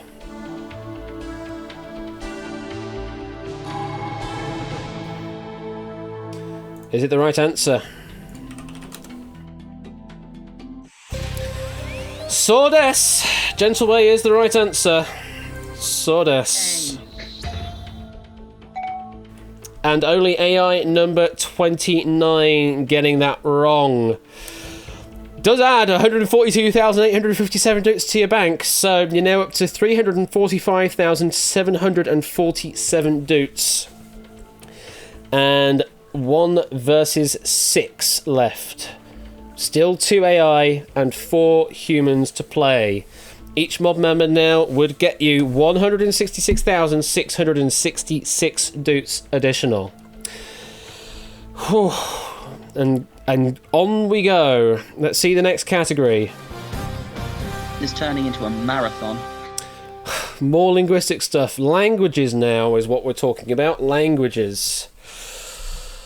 Whew. Okay. What do you want to do? English, French, I'll be okay. German, I'll have some idea. Spanish, I'll have like the vaguest idea. Outside of that, I'm dead, so I'm going easy. Okay, going with an easy language question. In Japanese culture, what should you say before having a meal? Is it konnichiwa? Is it gomen nasai? Or is it itadakimasu? Mob locking your answers now. In Japanese culture, what should you say before having a meal? Is it konnichiwa, gomen nasai, or itadakimasu?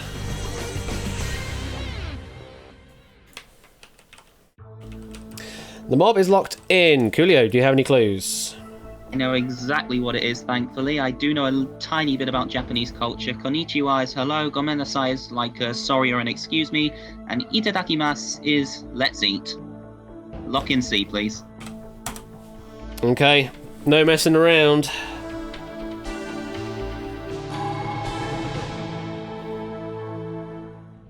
Is it the right answer?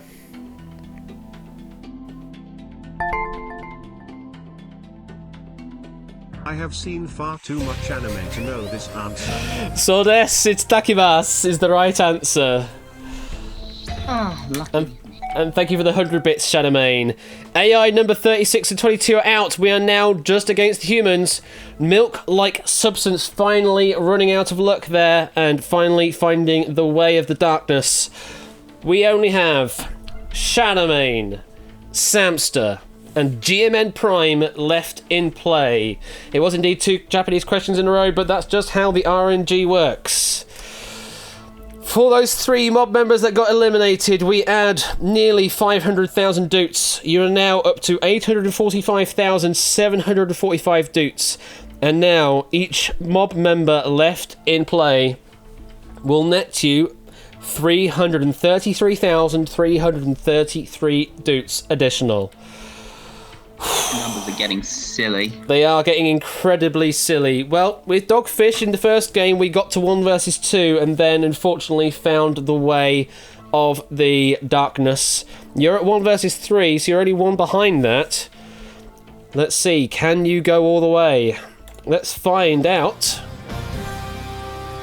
The next category is politics. Politics. There is no chance I'm even going to get beyond a 1 in 3 shot here. Oh boy. I'm going to go with an easy question and hope it's something I've heard. I've got to go with the survival strategy. Okay, going with an easy, trying to survive the question. Let's see. Let's all point and laugh at Michael Bloomberg, the man who wasted almost $500 million on a vanity campaign and only won this caucus before dropping out of the 2020 Democratic primary? Is it American Samoa, Northern Mariana Islands, or Democrats abroad? Michael Bloomberg, the man who wasted almost $500 million on a vanity campaign and only won this caucus before dropping out of the 2020 Democratic primary. Which one? Is it American Samoa, Northern Mariana Islands, or Democrats abroad? Coolio. Oh, I do listen to a bit of politics, especially US ones, since Trump sort of got in office. Oh, God.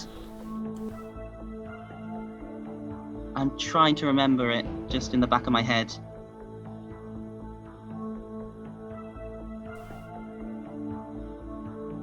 For some reason, I do not. It's been so long since I did it.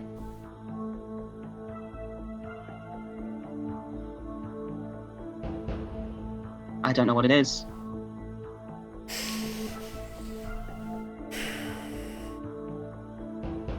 Just do not know what it is.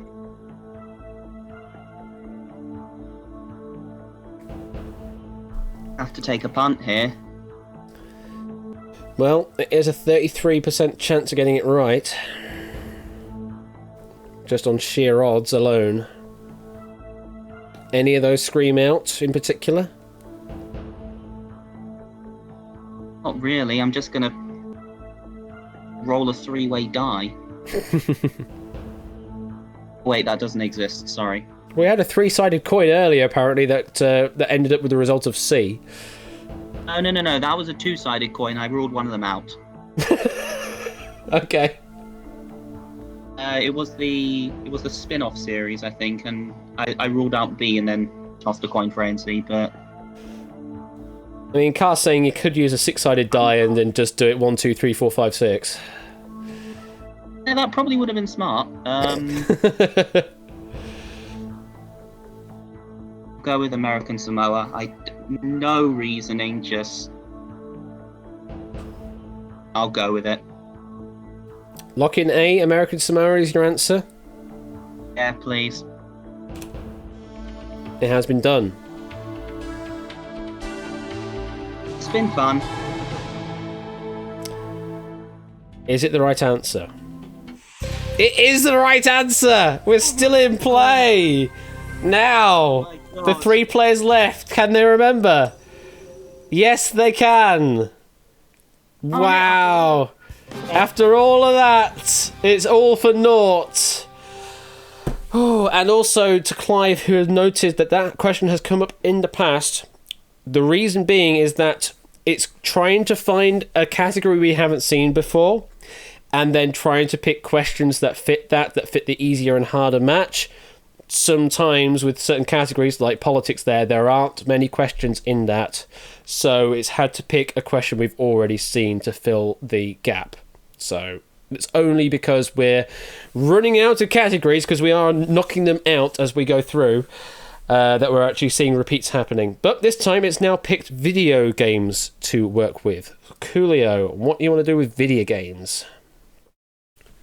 Oh boy, I have a feeling the hard one's going to be about Easter eggs, but I'm going for a hard question. Here we go. And what happens if they run out of categories? I do have a fallback for that as well, Car. The fallback is, the category is, question mark. At that point, it just picks any easy and any hard question to fill the gap. It just ends up being a question mark as the category, because I just give up. It's like, nope, we've used all the categories now, give up. Just, here you go. Here are 2 random questions. Well, I'll take it. The general knowledge. That's basically what it is. It's general knowledge. It's just under the guise of question mark. But you're going to go for a hard video game question. Let's see what it is. Dr. Ryuta Kawashima is known in video games as being represented how? Is it a floating, disembodied polygonal head? Is it a pair of gloved hands? Or is it a deep, booming voice? Dr. Ryuta Kawashima is known in video games as being represented how? Is it a floating, disembodied polygonal head, a pair of gloved hands, or a deep, booming voice? The mob is in. And Coolio. Does this name ring a bell? Last name certainly does, because Americans will know it as Brain Age, but we know it as Dr. Kawashima's Brain Training Academy. And in that game, Dr. Kawashima is a floating disembodied polygonal head. I'm just gonna have to hope there is no other Dr. Kawashima who's been represented by a pair of hands or a booming voice. Thanks for I'm all gonna the go with help A. on the videos, Ash. Oh, thank you very much for the subscription there, Ben, and my pleasure. Thank you very much for having me on the videos.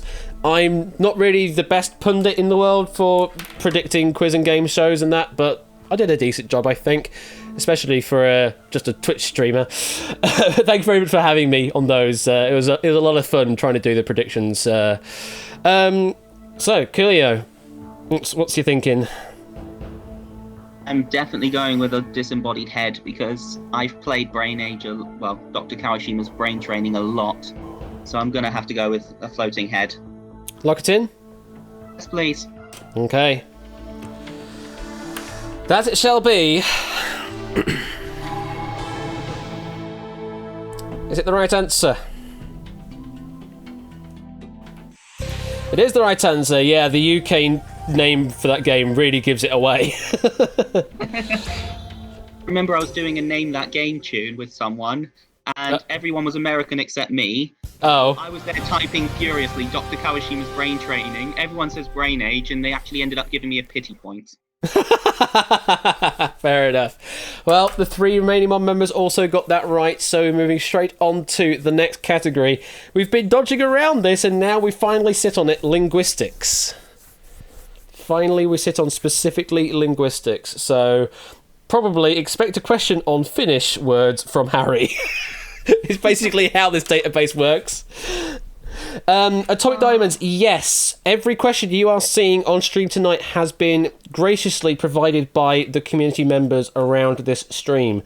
If you're interested in writing some questions for this stuff, then join the Discord, and there is instructions on how to do that on there. But yes, every single question you're seeing here have been written by all the wonderful people you see around you on stream, and I thank them every single day for it, because I cannot write questions. I can program stuff, I can't write questions. So, Coolio, what do you want to do with linguistics? Now, if it's all going to be Finnish, what is the point of the easy or hard question? I mean, it just tends to be that way. I'm not saying it will be, but it certainly tends to be a lot of Finnish questions, because Harry is he likes his linguistics, even though he's technically a math major.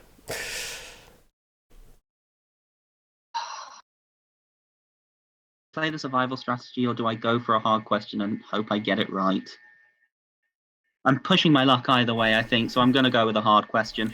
You're going to have to push your luck at this point, so... To get rid of Shadow and Samsa, yes, I am. All right, let's see the hard question on linguistics. Oh, it's Italian, but it is from Harry. Which pasta has its name come from the Italian expression of little tongue? Is it linguine, lasagna, or tagliatelle? Which of these is it? Which pasta has its name come from the Italian expression of little tongue? Is it linguine, lasagna, or tagliatelle? Oh no, sorry, that's tagliatelle. Sorry, it's not got an I on the end, it's tagliatelle. Okay, mob is locked in. Coolio, any clues? Well, I'm going to rule out lasagna because nothing about that is little. Not saying it... Well, not tagliatelle. That really makes me think it's linguine, because that I seem to remember from certain like Romance language lessons that Italian loves to put I's and O's at the end for little. You know what? It's the best I've got. I'm gonna go with linguine. Lock it in, linguine? Please lock it in. We had a full board of this stuff, courtesy of Brig, on Wipeout last week, but this one didn't feature. Is linguine little tongue?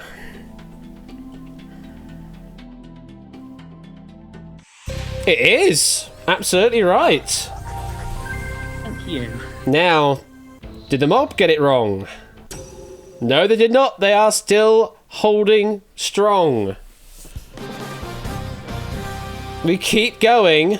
It's still 1 versus 3, and we're now talking about famous people. Those goddamn celebrities. Or just anyone famous. What do you want to do, Coolio? Done. Done. Well, we still have a game to play. Yeah, I'm going to try and get them out with me. I'm going for a hard question. Okay, go for a hard famous people question. Let's see it. Which of these people was not born in the same year as Queen Elizabeth II? Is it Fidel Castro, Dick Van Dyke, or Hugh Hefner? Mob locking your answers. Which of these people was not born in the same year as Queen Elizabeth II? Is it Fidel Castro, Dick Van Dyke, or Hugh Hefner?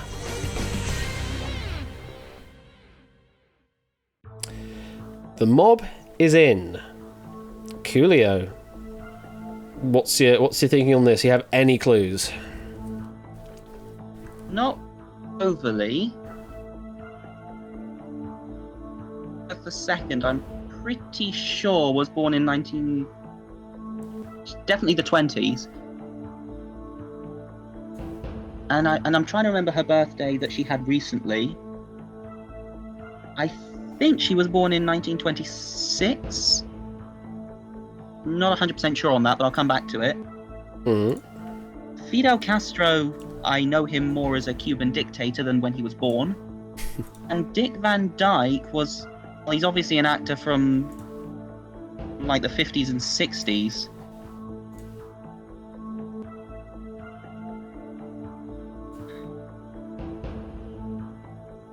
I just don't know who was born when.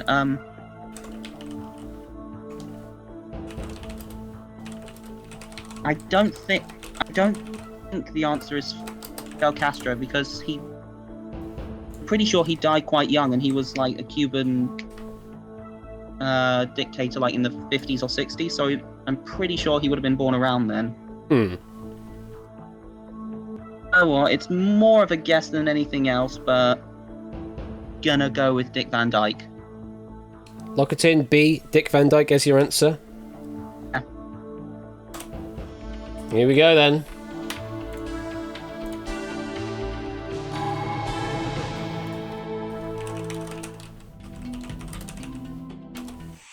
It's the right answer. Oh, thank you. Wow. He born later? He was born 1 year earlier, but only just. All the others were born in 26. He was born 13th of December, 1925. That is evil. It is very evil. And we finally say goodbye to one of the mob members. We say goodbye to GMN Prime. Well played, GMN Prime, but unfortunately, this is where we say goodbye to you. We add 333,333 doots to your total now, back into the millions, 1.1 million doots. Of course, the two I picked out right at the start. And there's still 2 surviving. Shadowmane and Samster still holding on. Each now worth 500,000 doots additional to your bank. Whew. Here we go. This has been a right marathon of a game, this one. Can you go all the way? Will I have enough categories? We'll soon find out. That's what I was thinking. I was thinking, are we going to reach the question mark? Let's find out. Next category, please. Oh, we have more. We have business and economics. Business and economics is the next category. I should be alright in this, in theory. Versus Shadowmane and Samster. What do you want to do? Easy or hard on business and economics? I think I might be able to know this. Might be able to work this out. You want to go hard then? Hard question. Let's go. Go with a hard question. Good luck. Which online crowdfunding company was conceived by musician Jack Conte, who was looking for a way to make a living off of his YouTube videos? Was it Bandcamp, Patreon, or Indiegogo? Which online crowdfunding company was conceived by musician Jack Conte, who was looking for a way to make a living off of his YouTube videos? Is it Bandcamp, Patreon, or Indiegogo? And the mob is in. Do you have any clues, Coolio?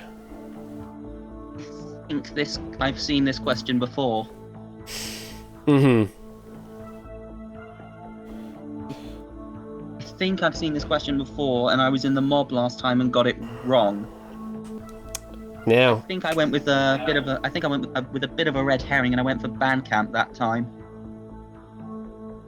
That it was a musician who wanted to make money off YouTube videos. can you remember what the answer was, I though? then learned. So I think it was Patreon. Go with it. B, Patreon. Lock it in, please. You said the key word.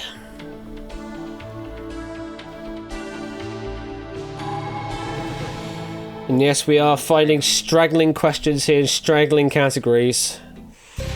Patreon is the correct answer. Your memory does serve you well. And both of them getting it right as well. Not exactly giving them an easy ride here, but jeez, guys, come on. I know. Yeah, Jack Conte and his wife are in band Pomplamoose. Jack Conte's also in Scary Pockets.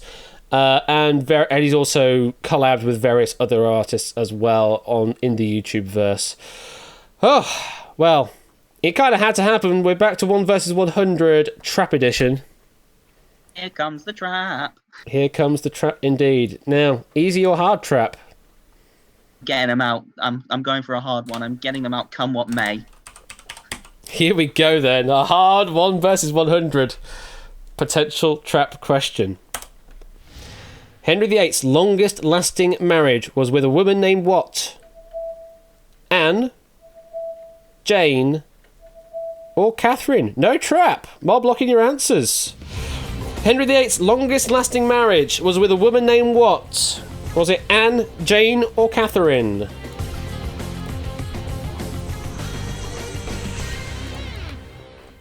And that's a lock-in. Any clues, Coolio? I was British. Well, I say was. I still am British. Idiot. But I am British, and I did study Henry VIII in school. And I know that his first marriage to Catherine of Aragon was 20 years long. Given that he was 55 when he died, I'm pretty sure that's going to be his longest marriage. I know it's not going to be Anne of Cleves. He divorced her almost immediately, and Jane Seymour died 12 days after the birth of Edward VI. So I am going to go for Edward the... Oh, wait, yeah, it is Edward VI, I think. But I'm going to go with Catherine, please. Lock it in. C is your answer? Catherine. Specifically Catherine of Aragon, but...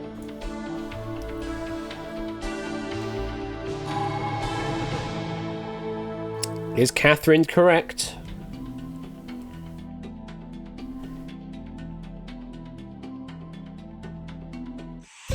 It is correct, yes. Marriage was annulled after 24 years. That was the longest. And I also know that Henry VIII actually had an older brother. That's Ah. another story. Well, both of the players getting that one right. Oh, we're really getting into straggling categories now because we're getting some hyphens appearing, which are in the older formatted tags. So this is people hyphen and hyphen places. We're really getting into straggly categories now. I worry now where we're going to be going after this because, yeah, there are not many if I've not renamed that title. Yeah, I can tell you, in the entire database, there are 30 questions in this specific category. Or have this category applied to it. The likelihood is they're easy or hard. They're all going to be around the same. Let's go for a hard question. And it has managed to pick an easy and a hard question for it, so let's find out. Go for a hard people and places just to confirm? Yep, go for a hard question. I'm getting these two out. No author name. Which of these leaders was assassinated in 1967? Is it John F. Kennedy, Che Guevara, or Martin Luther King? Mob locking your answers now. Which of these leaders was assassinated in 1967? Is it John F. Kennedy, Che Guevara, or Martin Luther King? My God, we're getting really ancient now because we have nameless authors here, which is when it was ported over from the transfer from the original database. Wow. Okay. Well, look, this is an old question. Coolio, you have any clues? Vaguely, some reason I think JFK was before that. I think he was assassinated like in the early 60s, 1963 maybe. Out of the other two, I'm not 100% sure.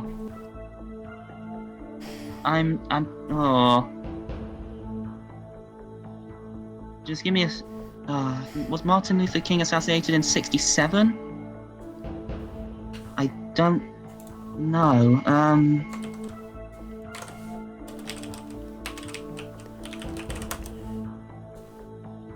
You know what?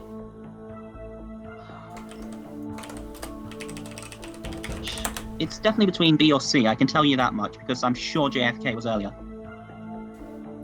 Okay.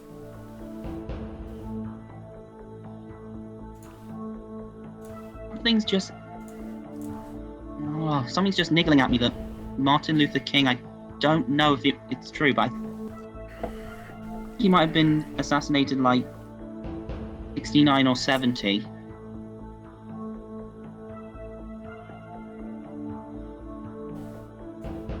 Horror.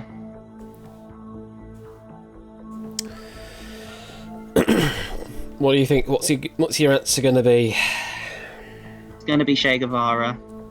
Grudgingly, but it's going to be Che Guevara. Lock it in? Please. Here we go then.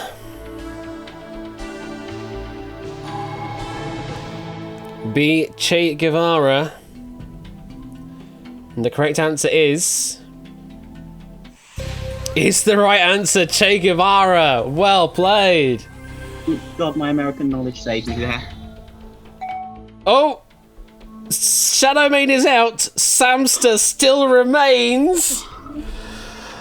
Oh, it's 1 versus 1 now. We add 500,000 doots for eliminating Shadowmane. You're now 1,679,078 doots. Just for your information, JFK was in 63 and Martin Luther King was 1968. So it was 1 year out there. It was closer than you thought. So yeah, 63 and 68, the year we were looking for. 67 for Che Guevara. Well played. Well reasoned out. Okay. And as Atomic Diamond says, yes, 1v1, no items, Fox only, final destination. It clearly is. Whew. Okay. Here we go then. The words of Milk, break out the pool fire music.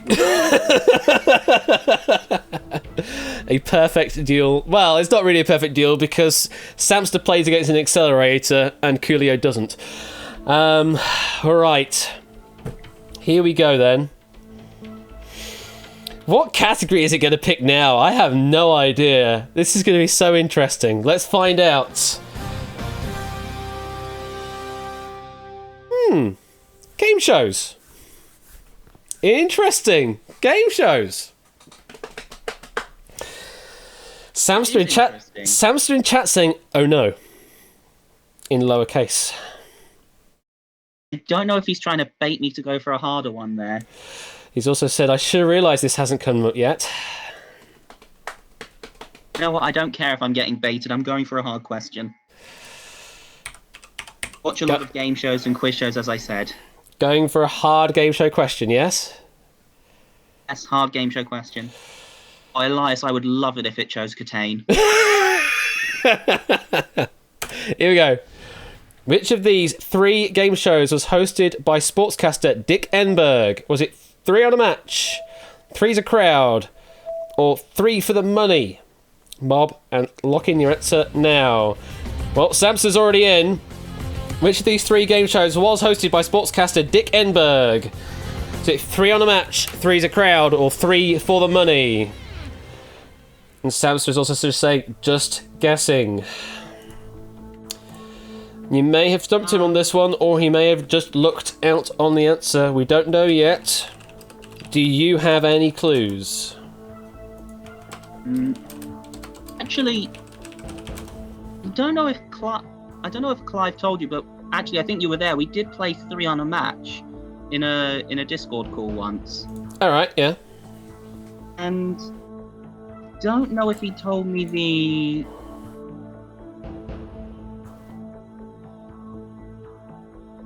One named Dick though.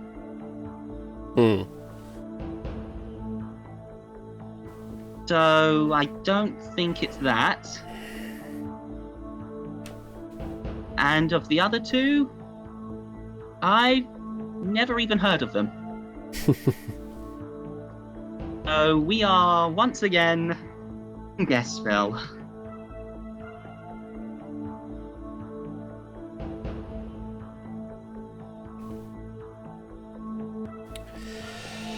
What do you want to do, Coolio? What answer do you want to plump for? Name's Coolio, I'll go for C. It's as good a logic as any. Like me to lock in C3 for the money as your answer? Yeah, go on. It has been done.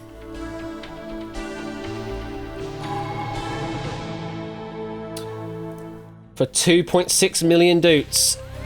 It's the right answer. Have you knocked out Samster? God. Have you knocked out Samster? How am I doing this? You have knocked out Samster! Congratulations, Coolio, you finally persevered. You are through. And you'll be taking 2,679,078 doots with you. Ignore that, for some reason I still haven't fixed that bug, but look at all the green. Well played. Well played. GG. Yes, as well. Thank you for the 300 bits, Kazvez. Greatly appreciated. And you have survived. And as Egg has also said, you have taken the top spot for the most taken away for the top prize. I've actually just noticed that the final message for taking the money at the win, it says he took away 1 million, which is wrong. So that's a bug I've not even noticed. I actually noticed something else as well. On the screen, it said 1.6 million. That one I'm already familiar with. For some reason, it doesn't tot it up. It doesn't add the extra million. But the message one I just noticed now. I hadn't noticed until then. But well played. Congratulations. Managed to go all the way there. And look at all that XP you got there. You just got 2,000 XP from that single game. From that single game, just because of that streak that you've carried through. It's crazy the amount of XP you earned there. And that would place you, where are you? I mean, just find out. There you are, 35th place in the rankings from that. You're up to 4,317 points of XP. Not that it really matters. Like I say, I haven't really made much of this in this season. I need to do better with it in future.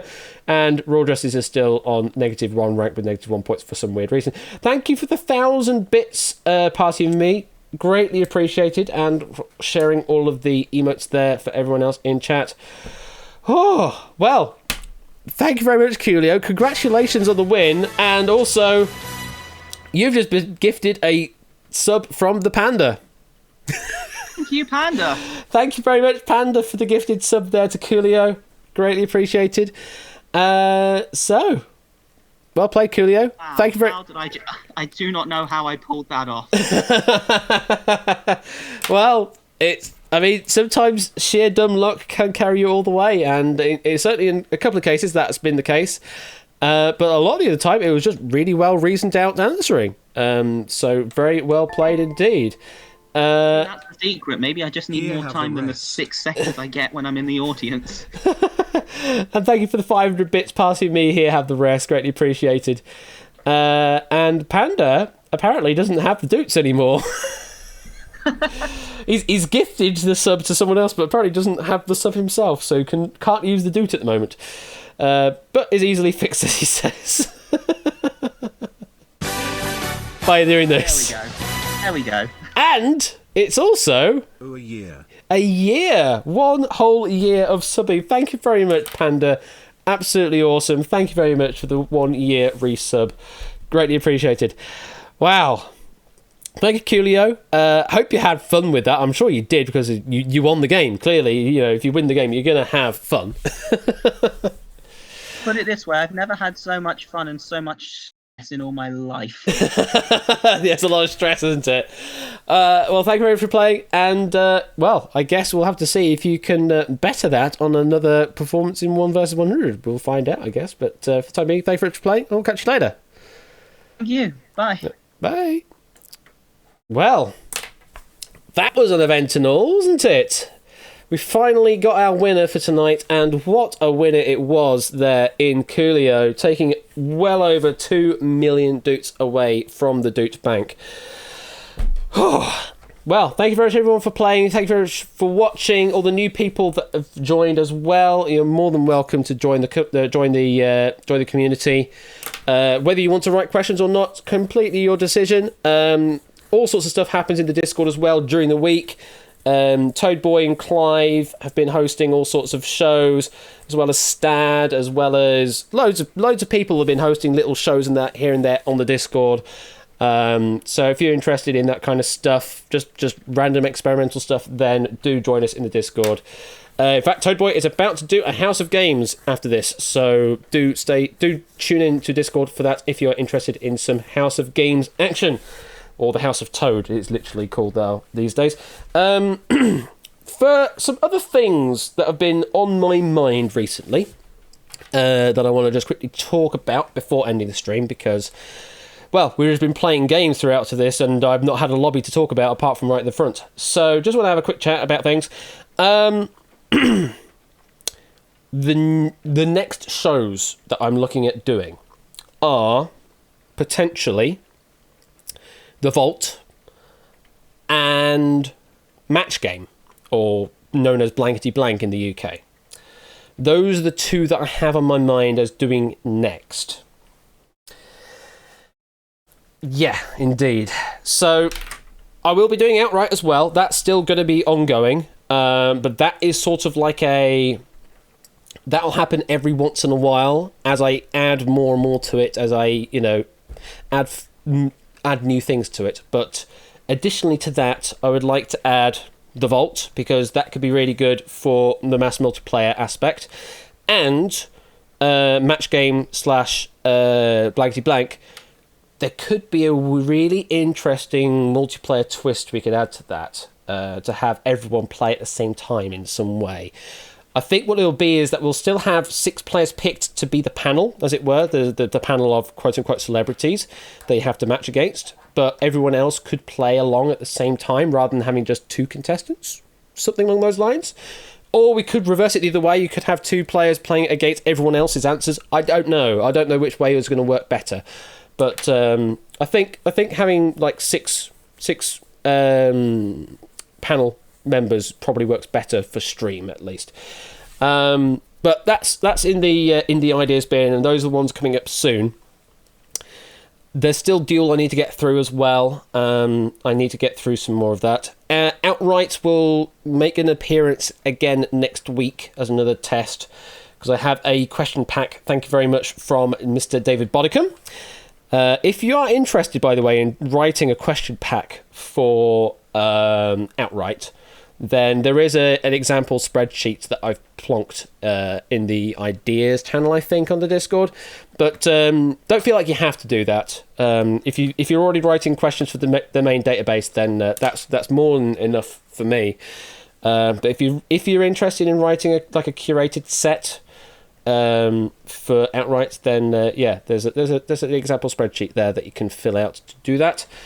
So yeah, next week we will be facing the David Bodicum question pack, which has got some lovely questions in.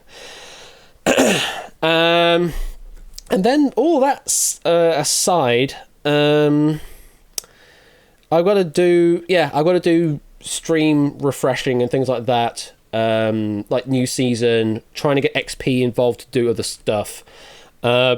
Excuse me. And channel points, trying to add some more stuff to use the channel points. Now that they've also added community targets, there's a new thing that they've added this week where people can place multiple people can place, in this case, Duke coin or community points towards a given target over a certain set number of days, and then that unlocks some special things. So it might be that in future, I could have something like, if you can put in 100,000 Dutes in the next X number of days, then we'll play special game X or something.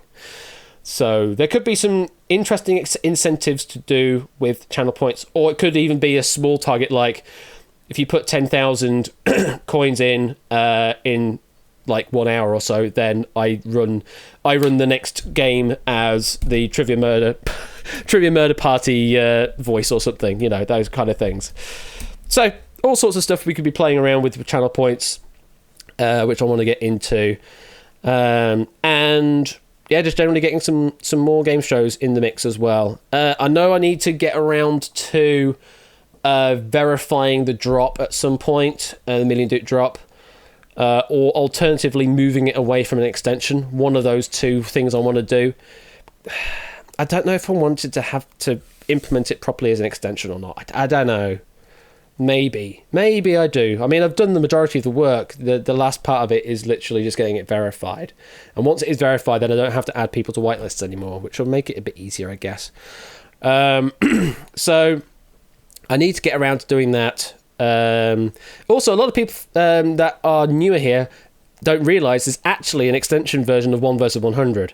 That was the first extension I did on Twitch. It's still in development mode, that one, but there was a extension for that where you could just click the A, B, or C button. But I never really got any further than that.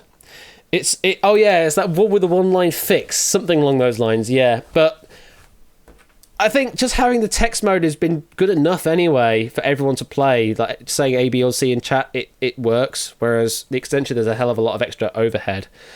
I mean, it works, but it's just a bit meh.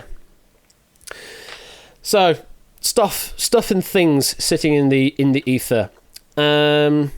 Extensions are fiddly. Yeah. That's my sort of feeling on it. It's just a bit fiddly.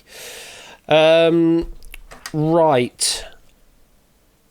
Text mode allows, mobile extension does not. Not sure about what you mean by that, but anyway. So that's in the future planning that I've got. In the immediate future, in the not so distant future, Friday, if you're expecting quiz content, I'm afraid you'll be sorely mistaken. It's me singing. Sorry, it's me singing. My wonderful dulcet tones will be gracing its way onto Twitch on Friday with Twitch Sings. Courtesy of all y'all's generous donations to help musicians from, well, over a month ago now. That's how long ago I've been waiting. Well, not waiting, but been holding off doing this. So, need a sax solo. I don't even play sax, Toad Boy. Could maybe do a trumpet solo, but then my neighbours would kill me. But yeah, Twitch Sings will be happening on Friday, starting at 8 p.m. Well, learn it, please. Right, let me go and purchase a bloody saxophone first, which is already going to be expensive enough, and learn how to play the sax in one day. That's definitely going to happen. It's definitely not going to happen. So that's what's happening Friday. Obviously, there's all sorts of other quiz content from other people around. There's Chase VGM tomorrow at 1 p.m. There's Quizzy Bingo 8 p.m. tomorrow. There is Royal Flush who's doing probably Who Wants to Be a Millionaire. I can't remember the name off the top of my head, but it's probably that, but some of the game show stuff anyway. On Saturday 8 p.m. there is not Hit It, but there will be Chase VGM Sunday 2 a.m. British Summer Time.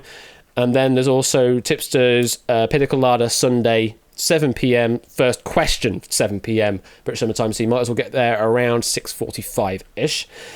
WWTBM and maybe The Code potentially. Okay. And then Monday there is Take It or Leave It with Matt the Ref 8 p.m. British Summer Time, and Royal Flush back again on Tuesday 8 p.m. British Summer Time.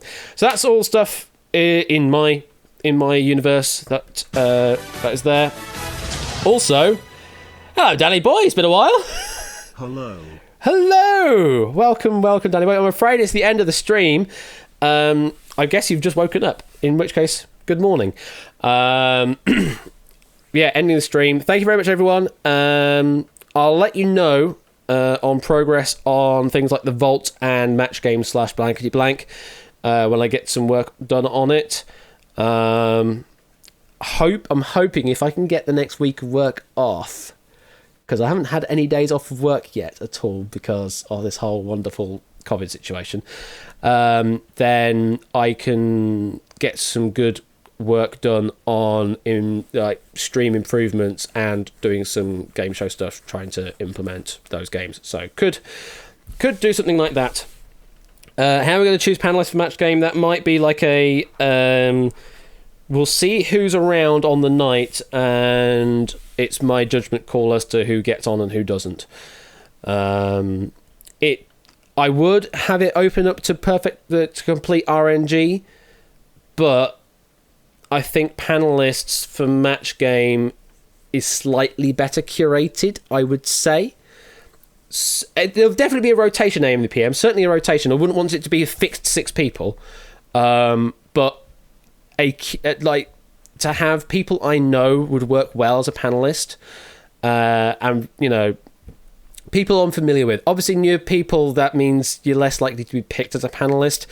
But if you're around the community for a bit and I get to know you, then at that point, then I can go, all right, cool, you're a cool panelist potential, so I'll pick you next time round. Fixed is no fun. A mixture, certainly good. A rolling cast, but not just anyone randomly is what I'll say. Because anything can happen, and yeah, I don't particularly feel that anything can happen is good for Match Game. So people community knows would be better panelists too. That's also true, because the idea is that you're trying to match against this person that you're familiar with, and if you're not familiar with the person, then it's like, what's the most popular answer to give to match against, which is not necessarily what you want. Things and stuff. But those are minor points which we can talk about later. Thank you very much, everyone. I'm going to now go back to that thing so you can hear the lovely music. I've been Ash the Bash. I will see you on Friday for Twitch Sings, which will be an interesting stream. And I'll see you around for some quizzy stuff. Quizzy bingo certainly tomorrow, and maybe the chase, and maybe all sorts of stuff. Until then, catch you later.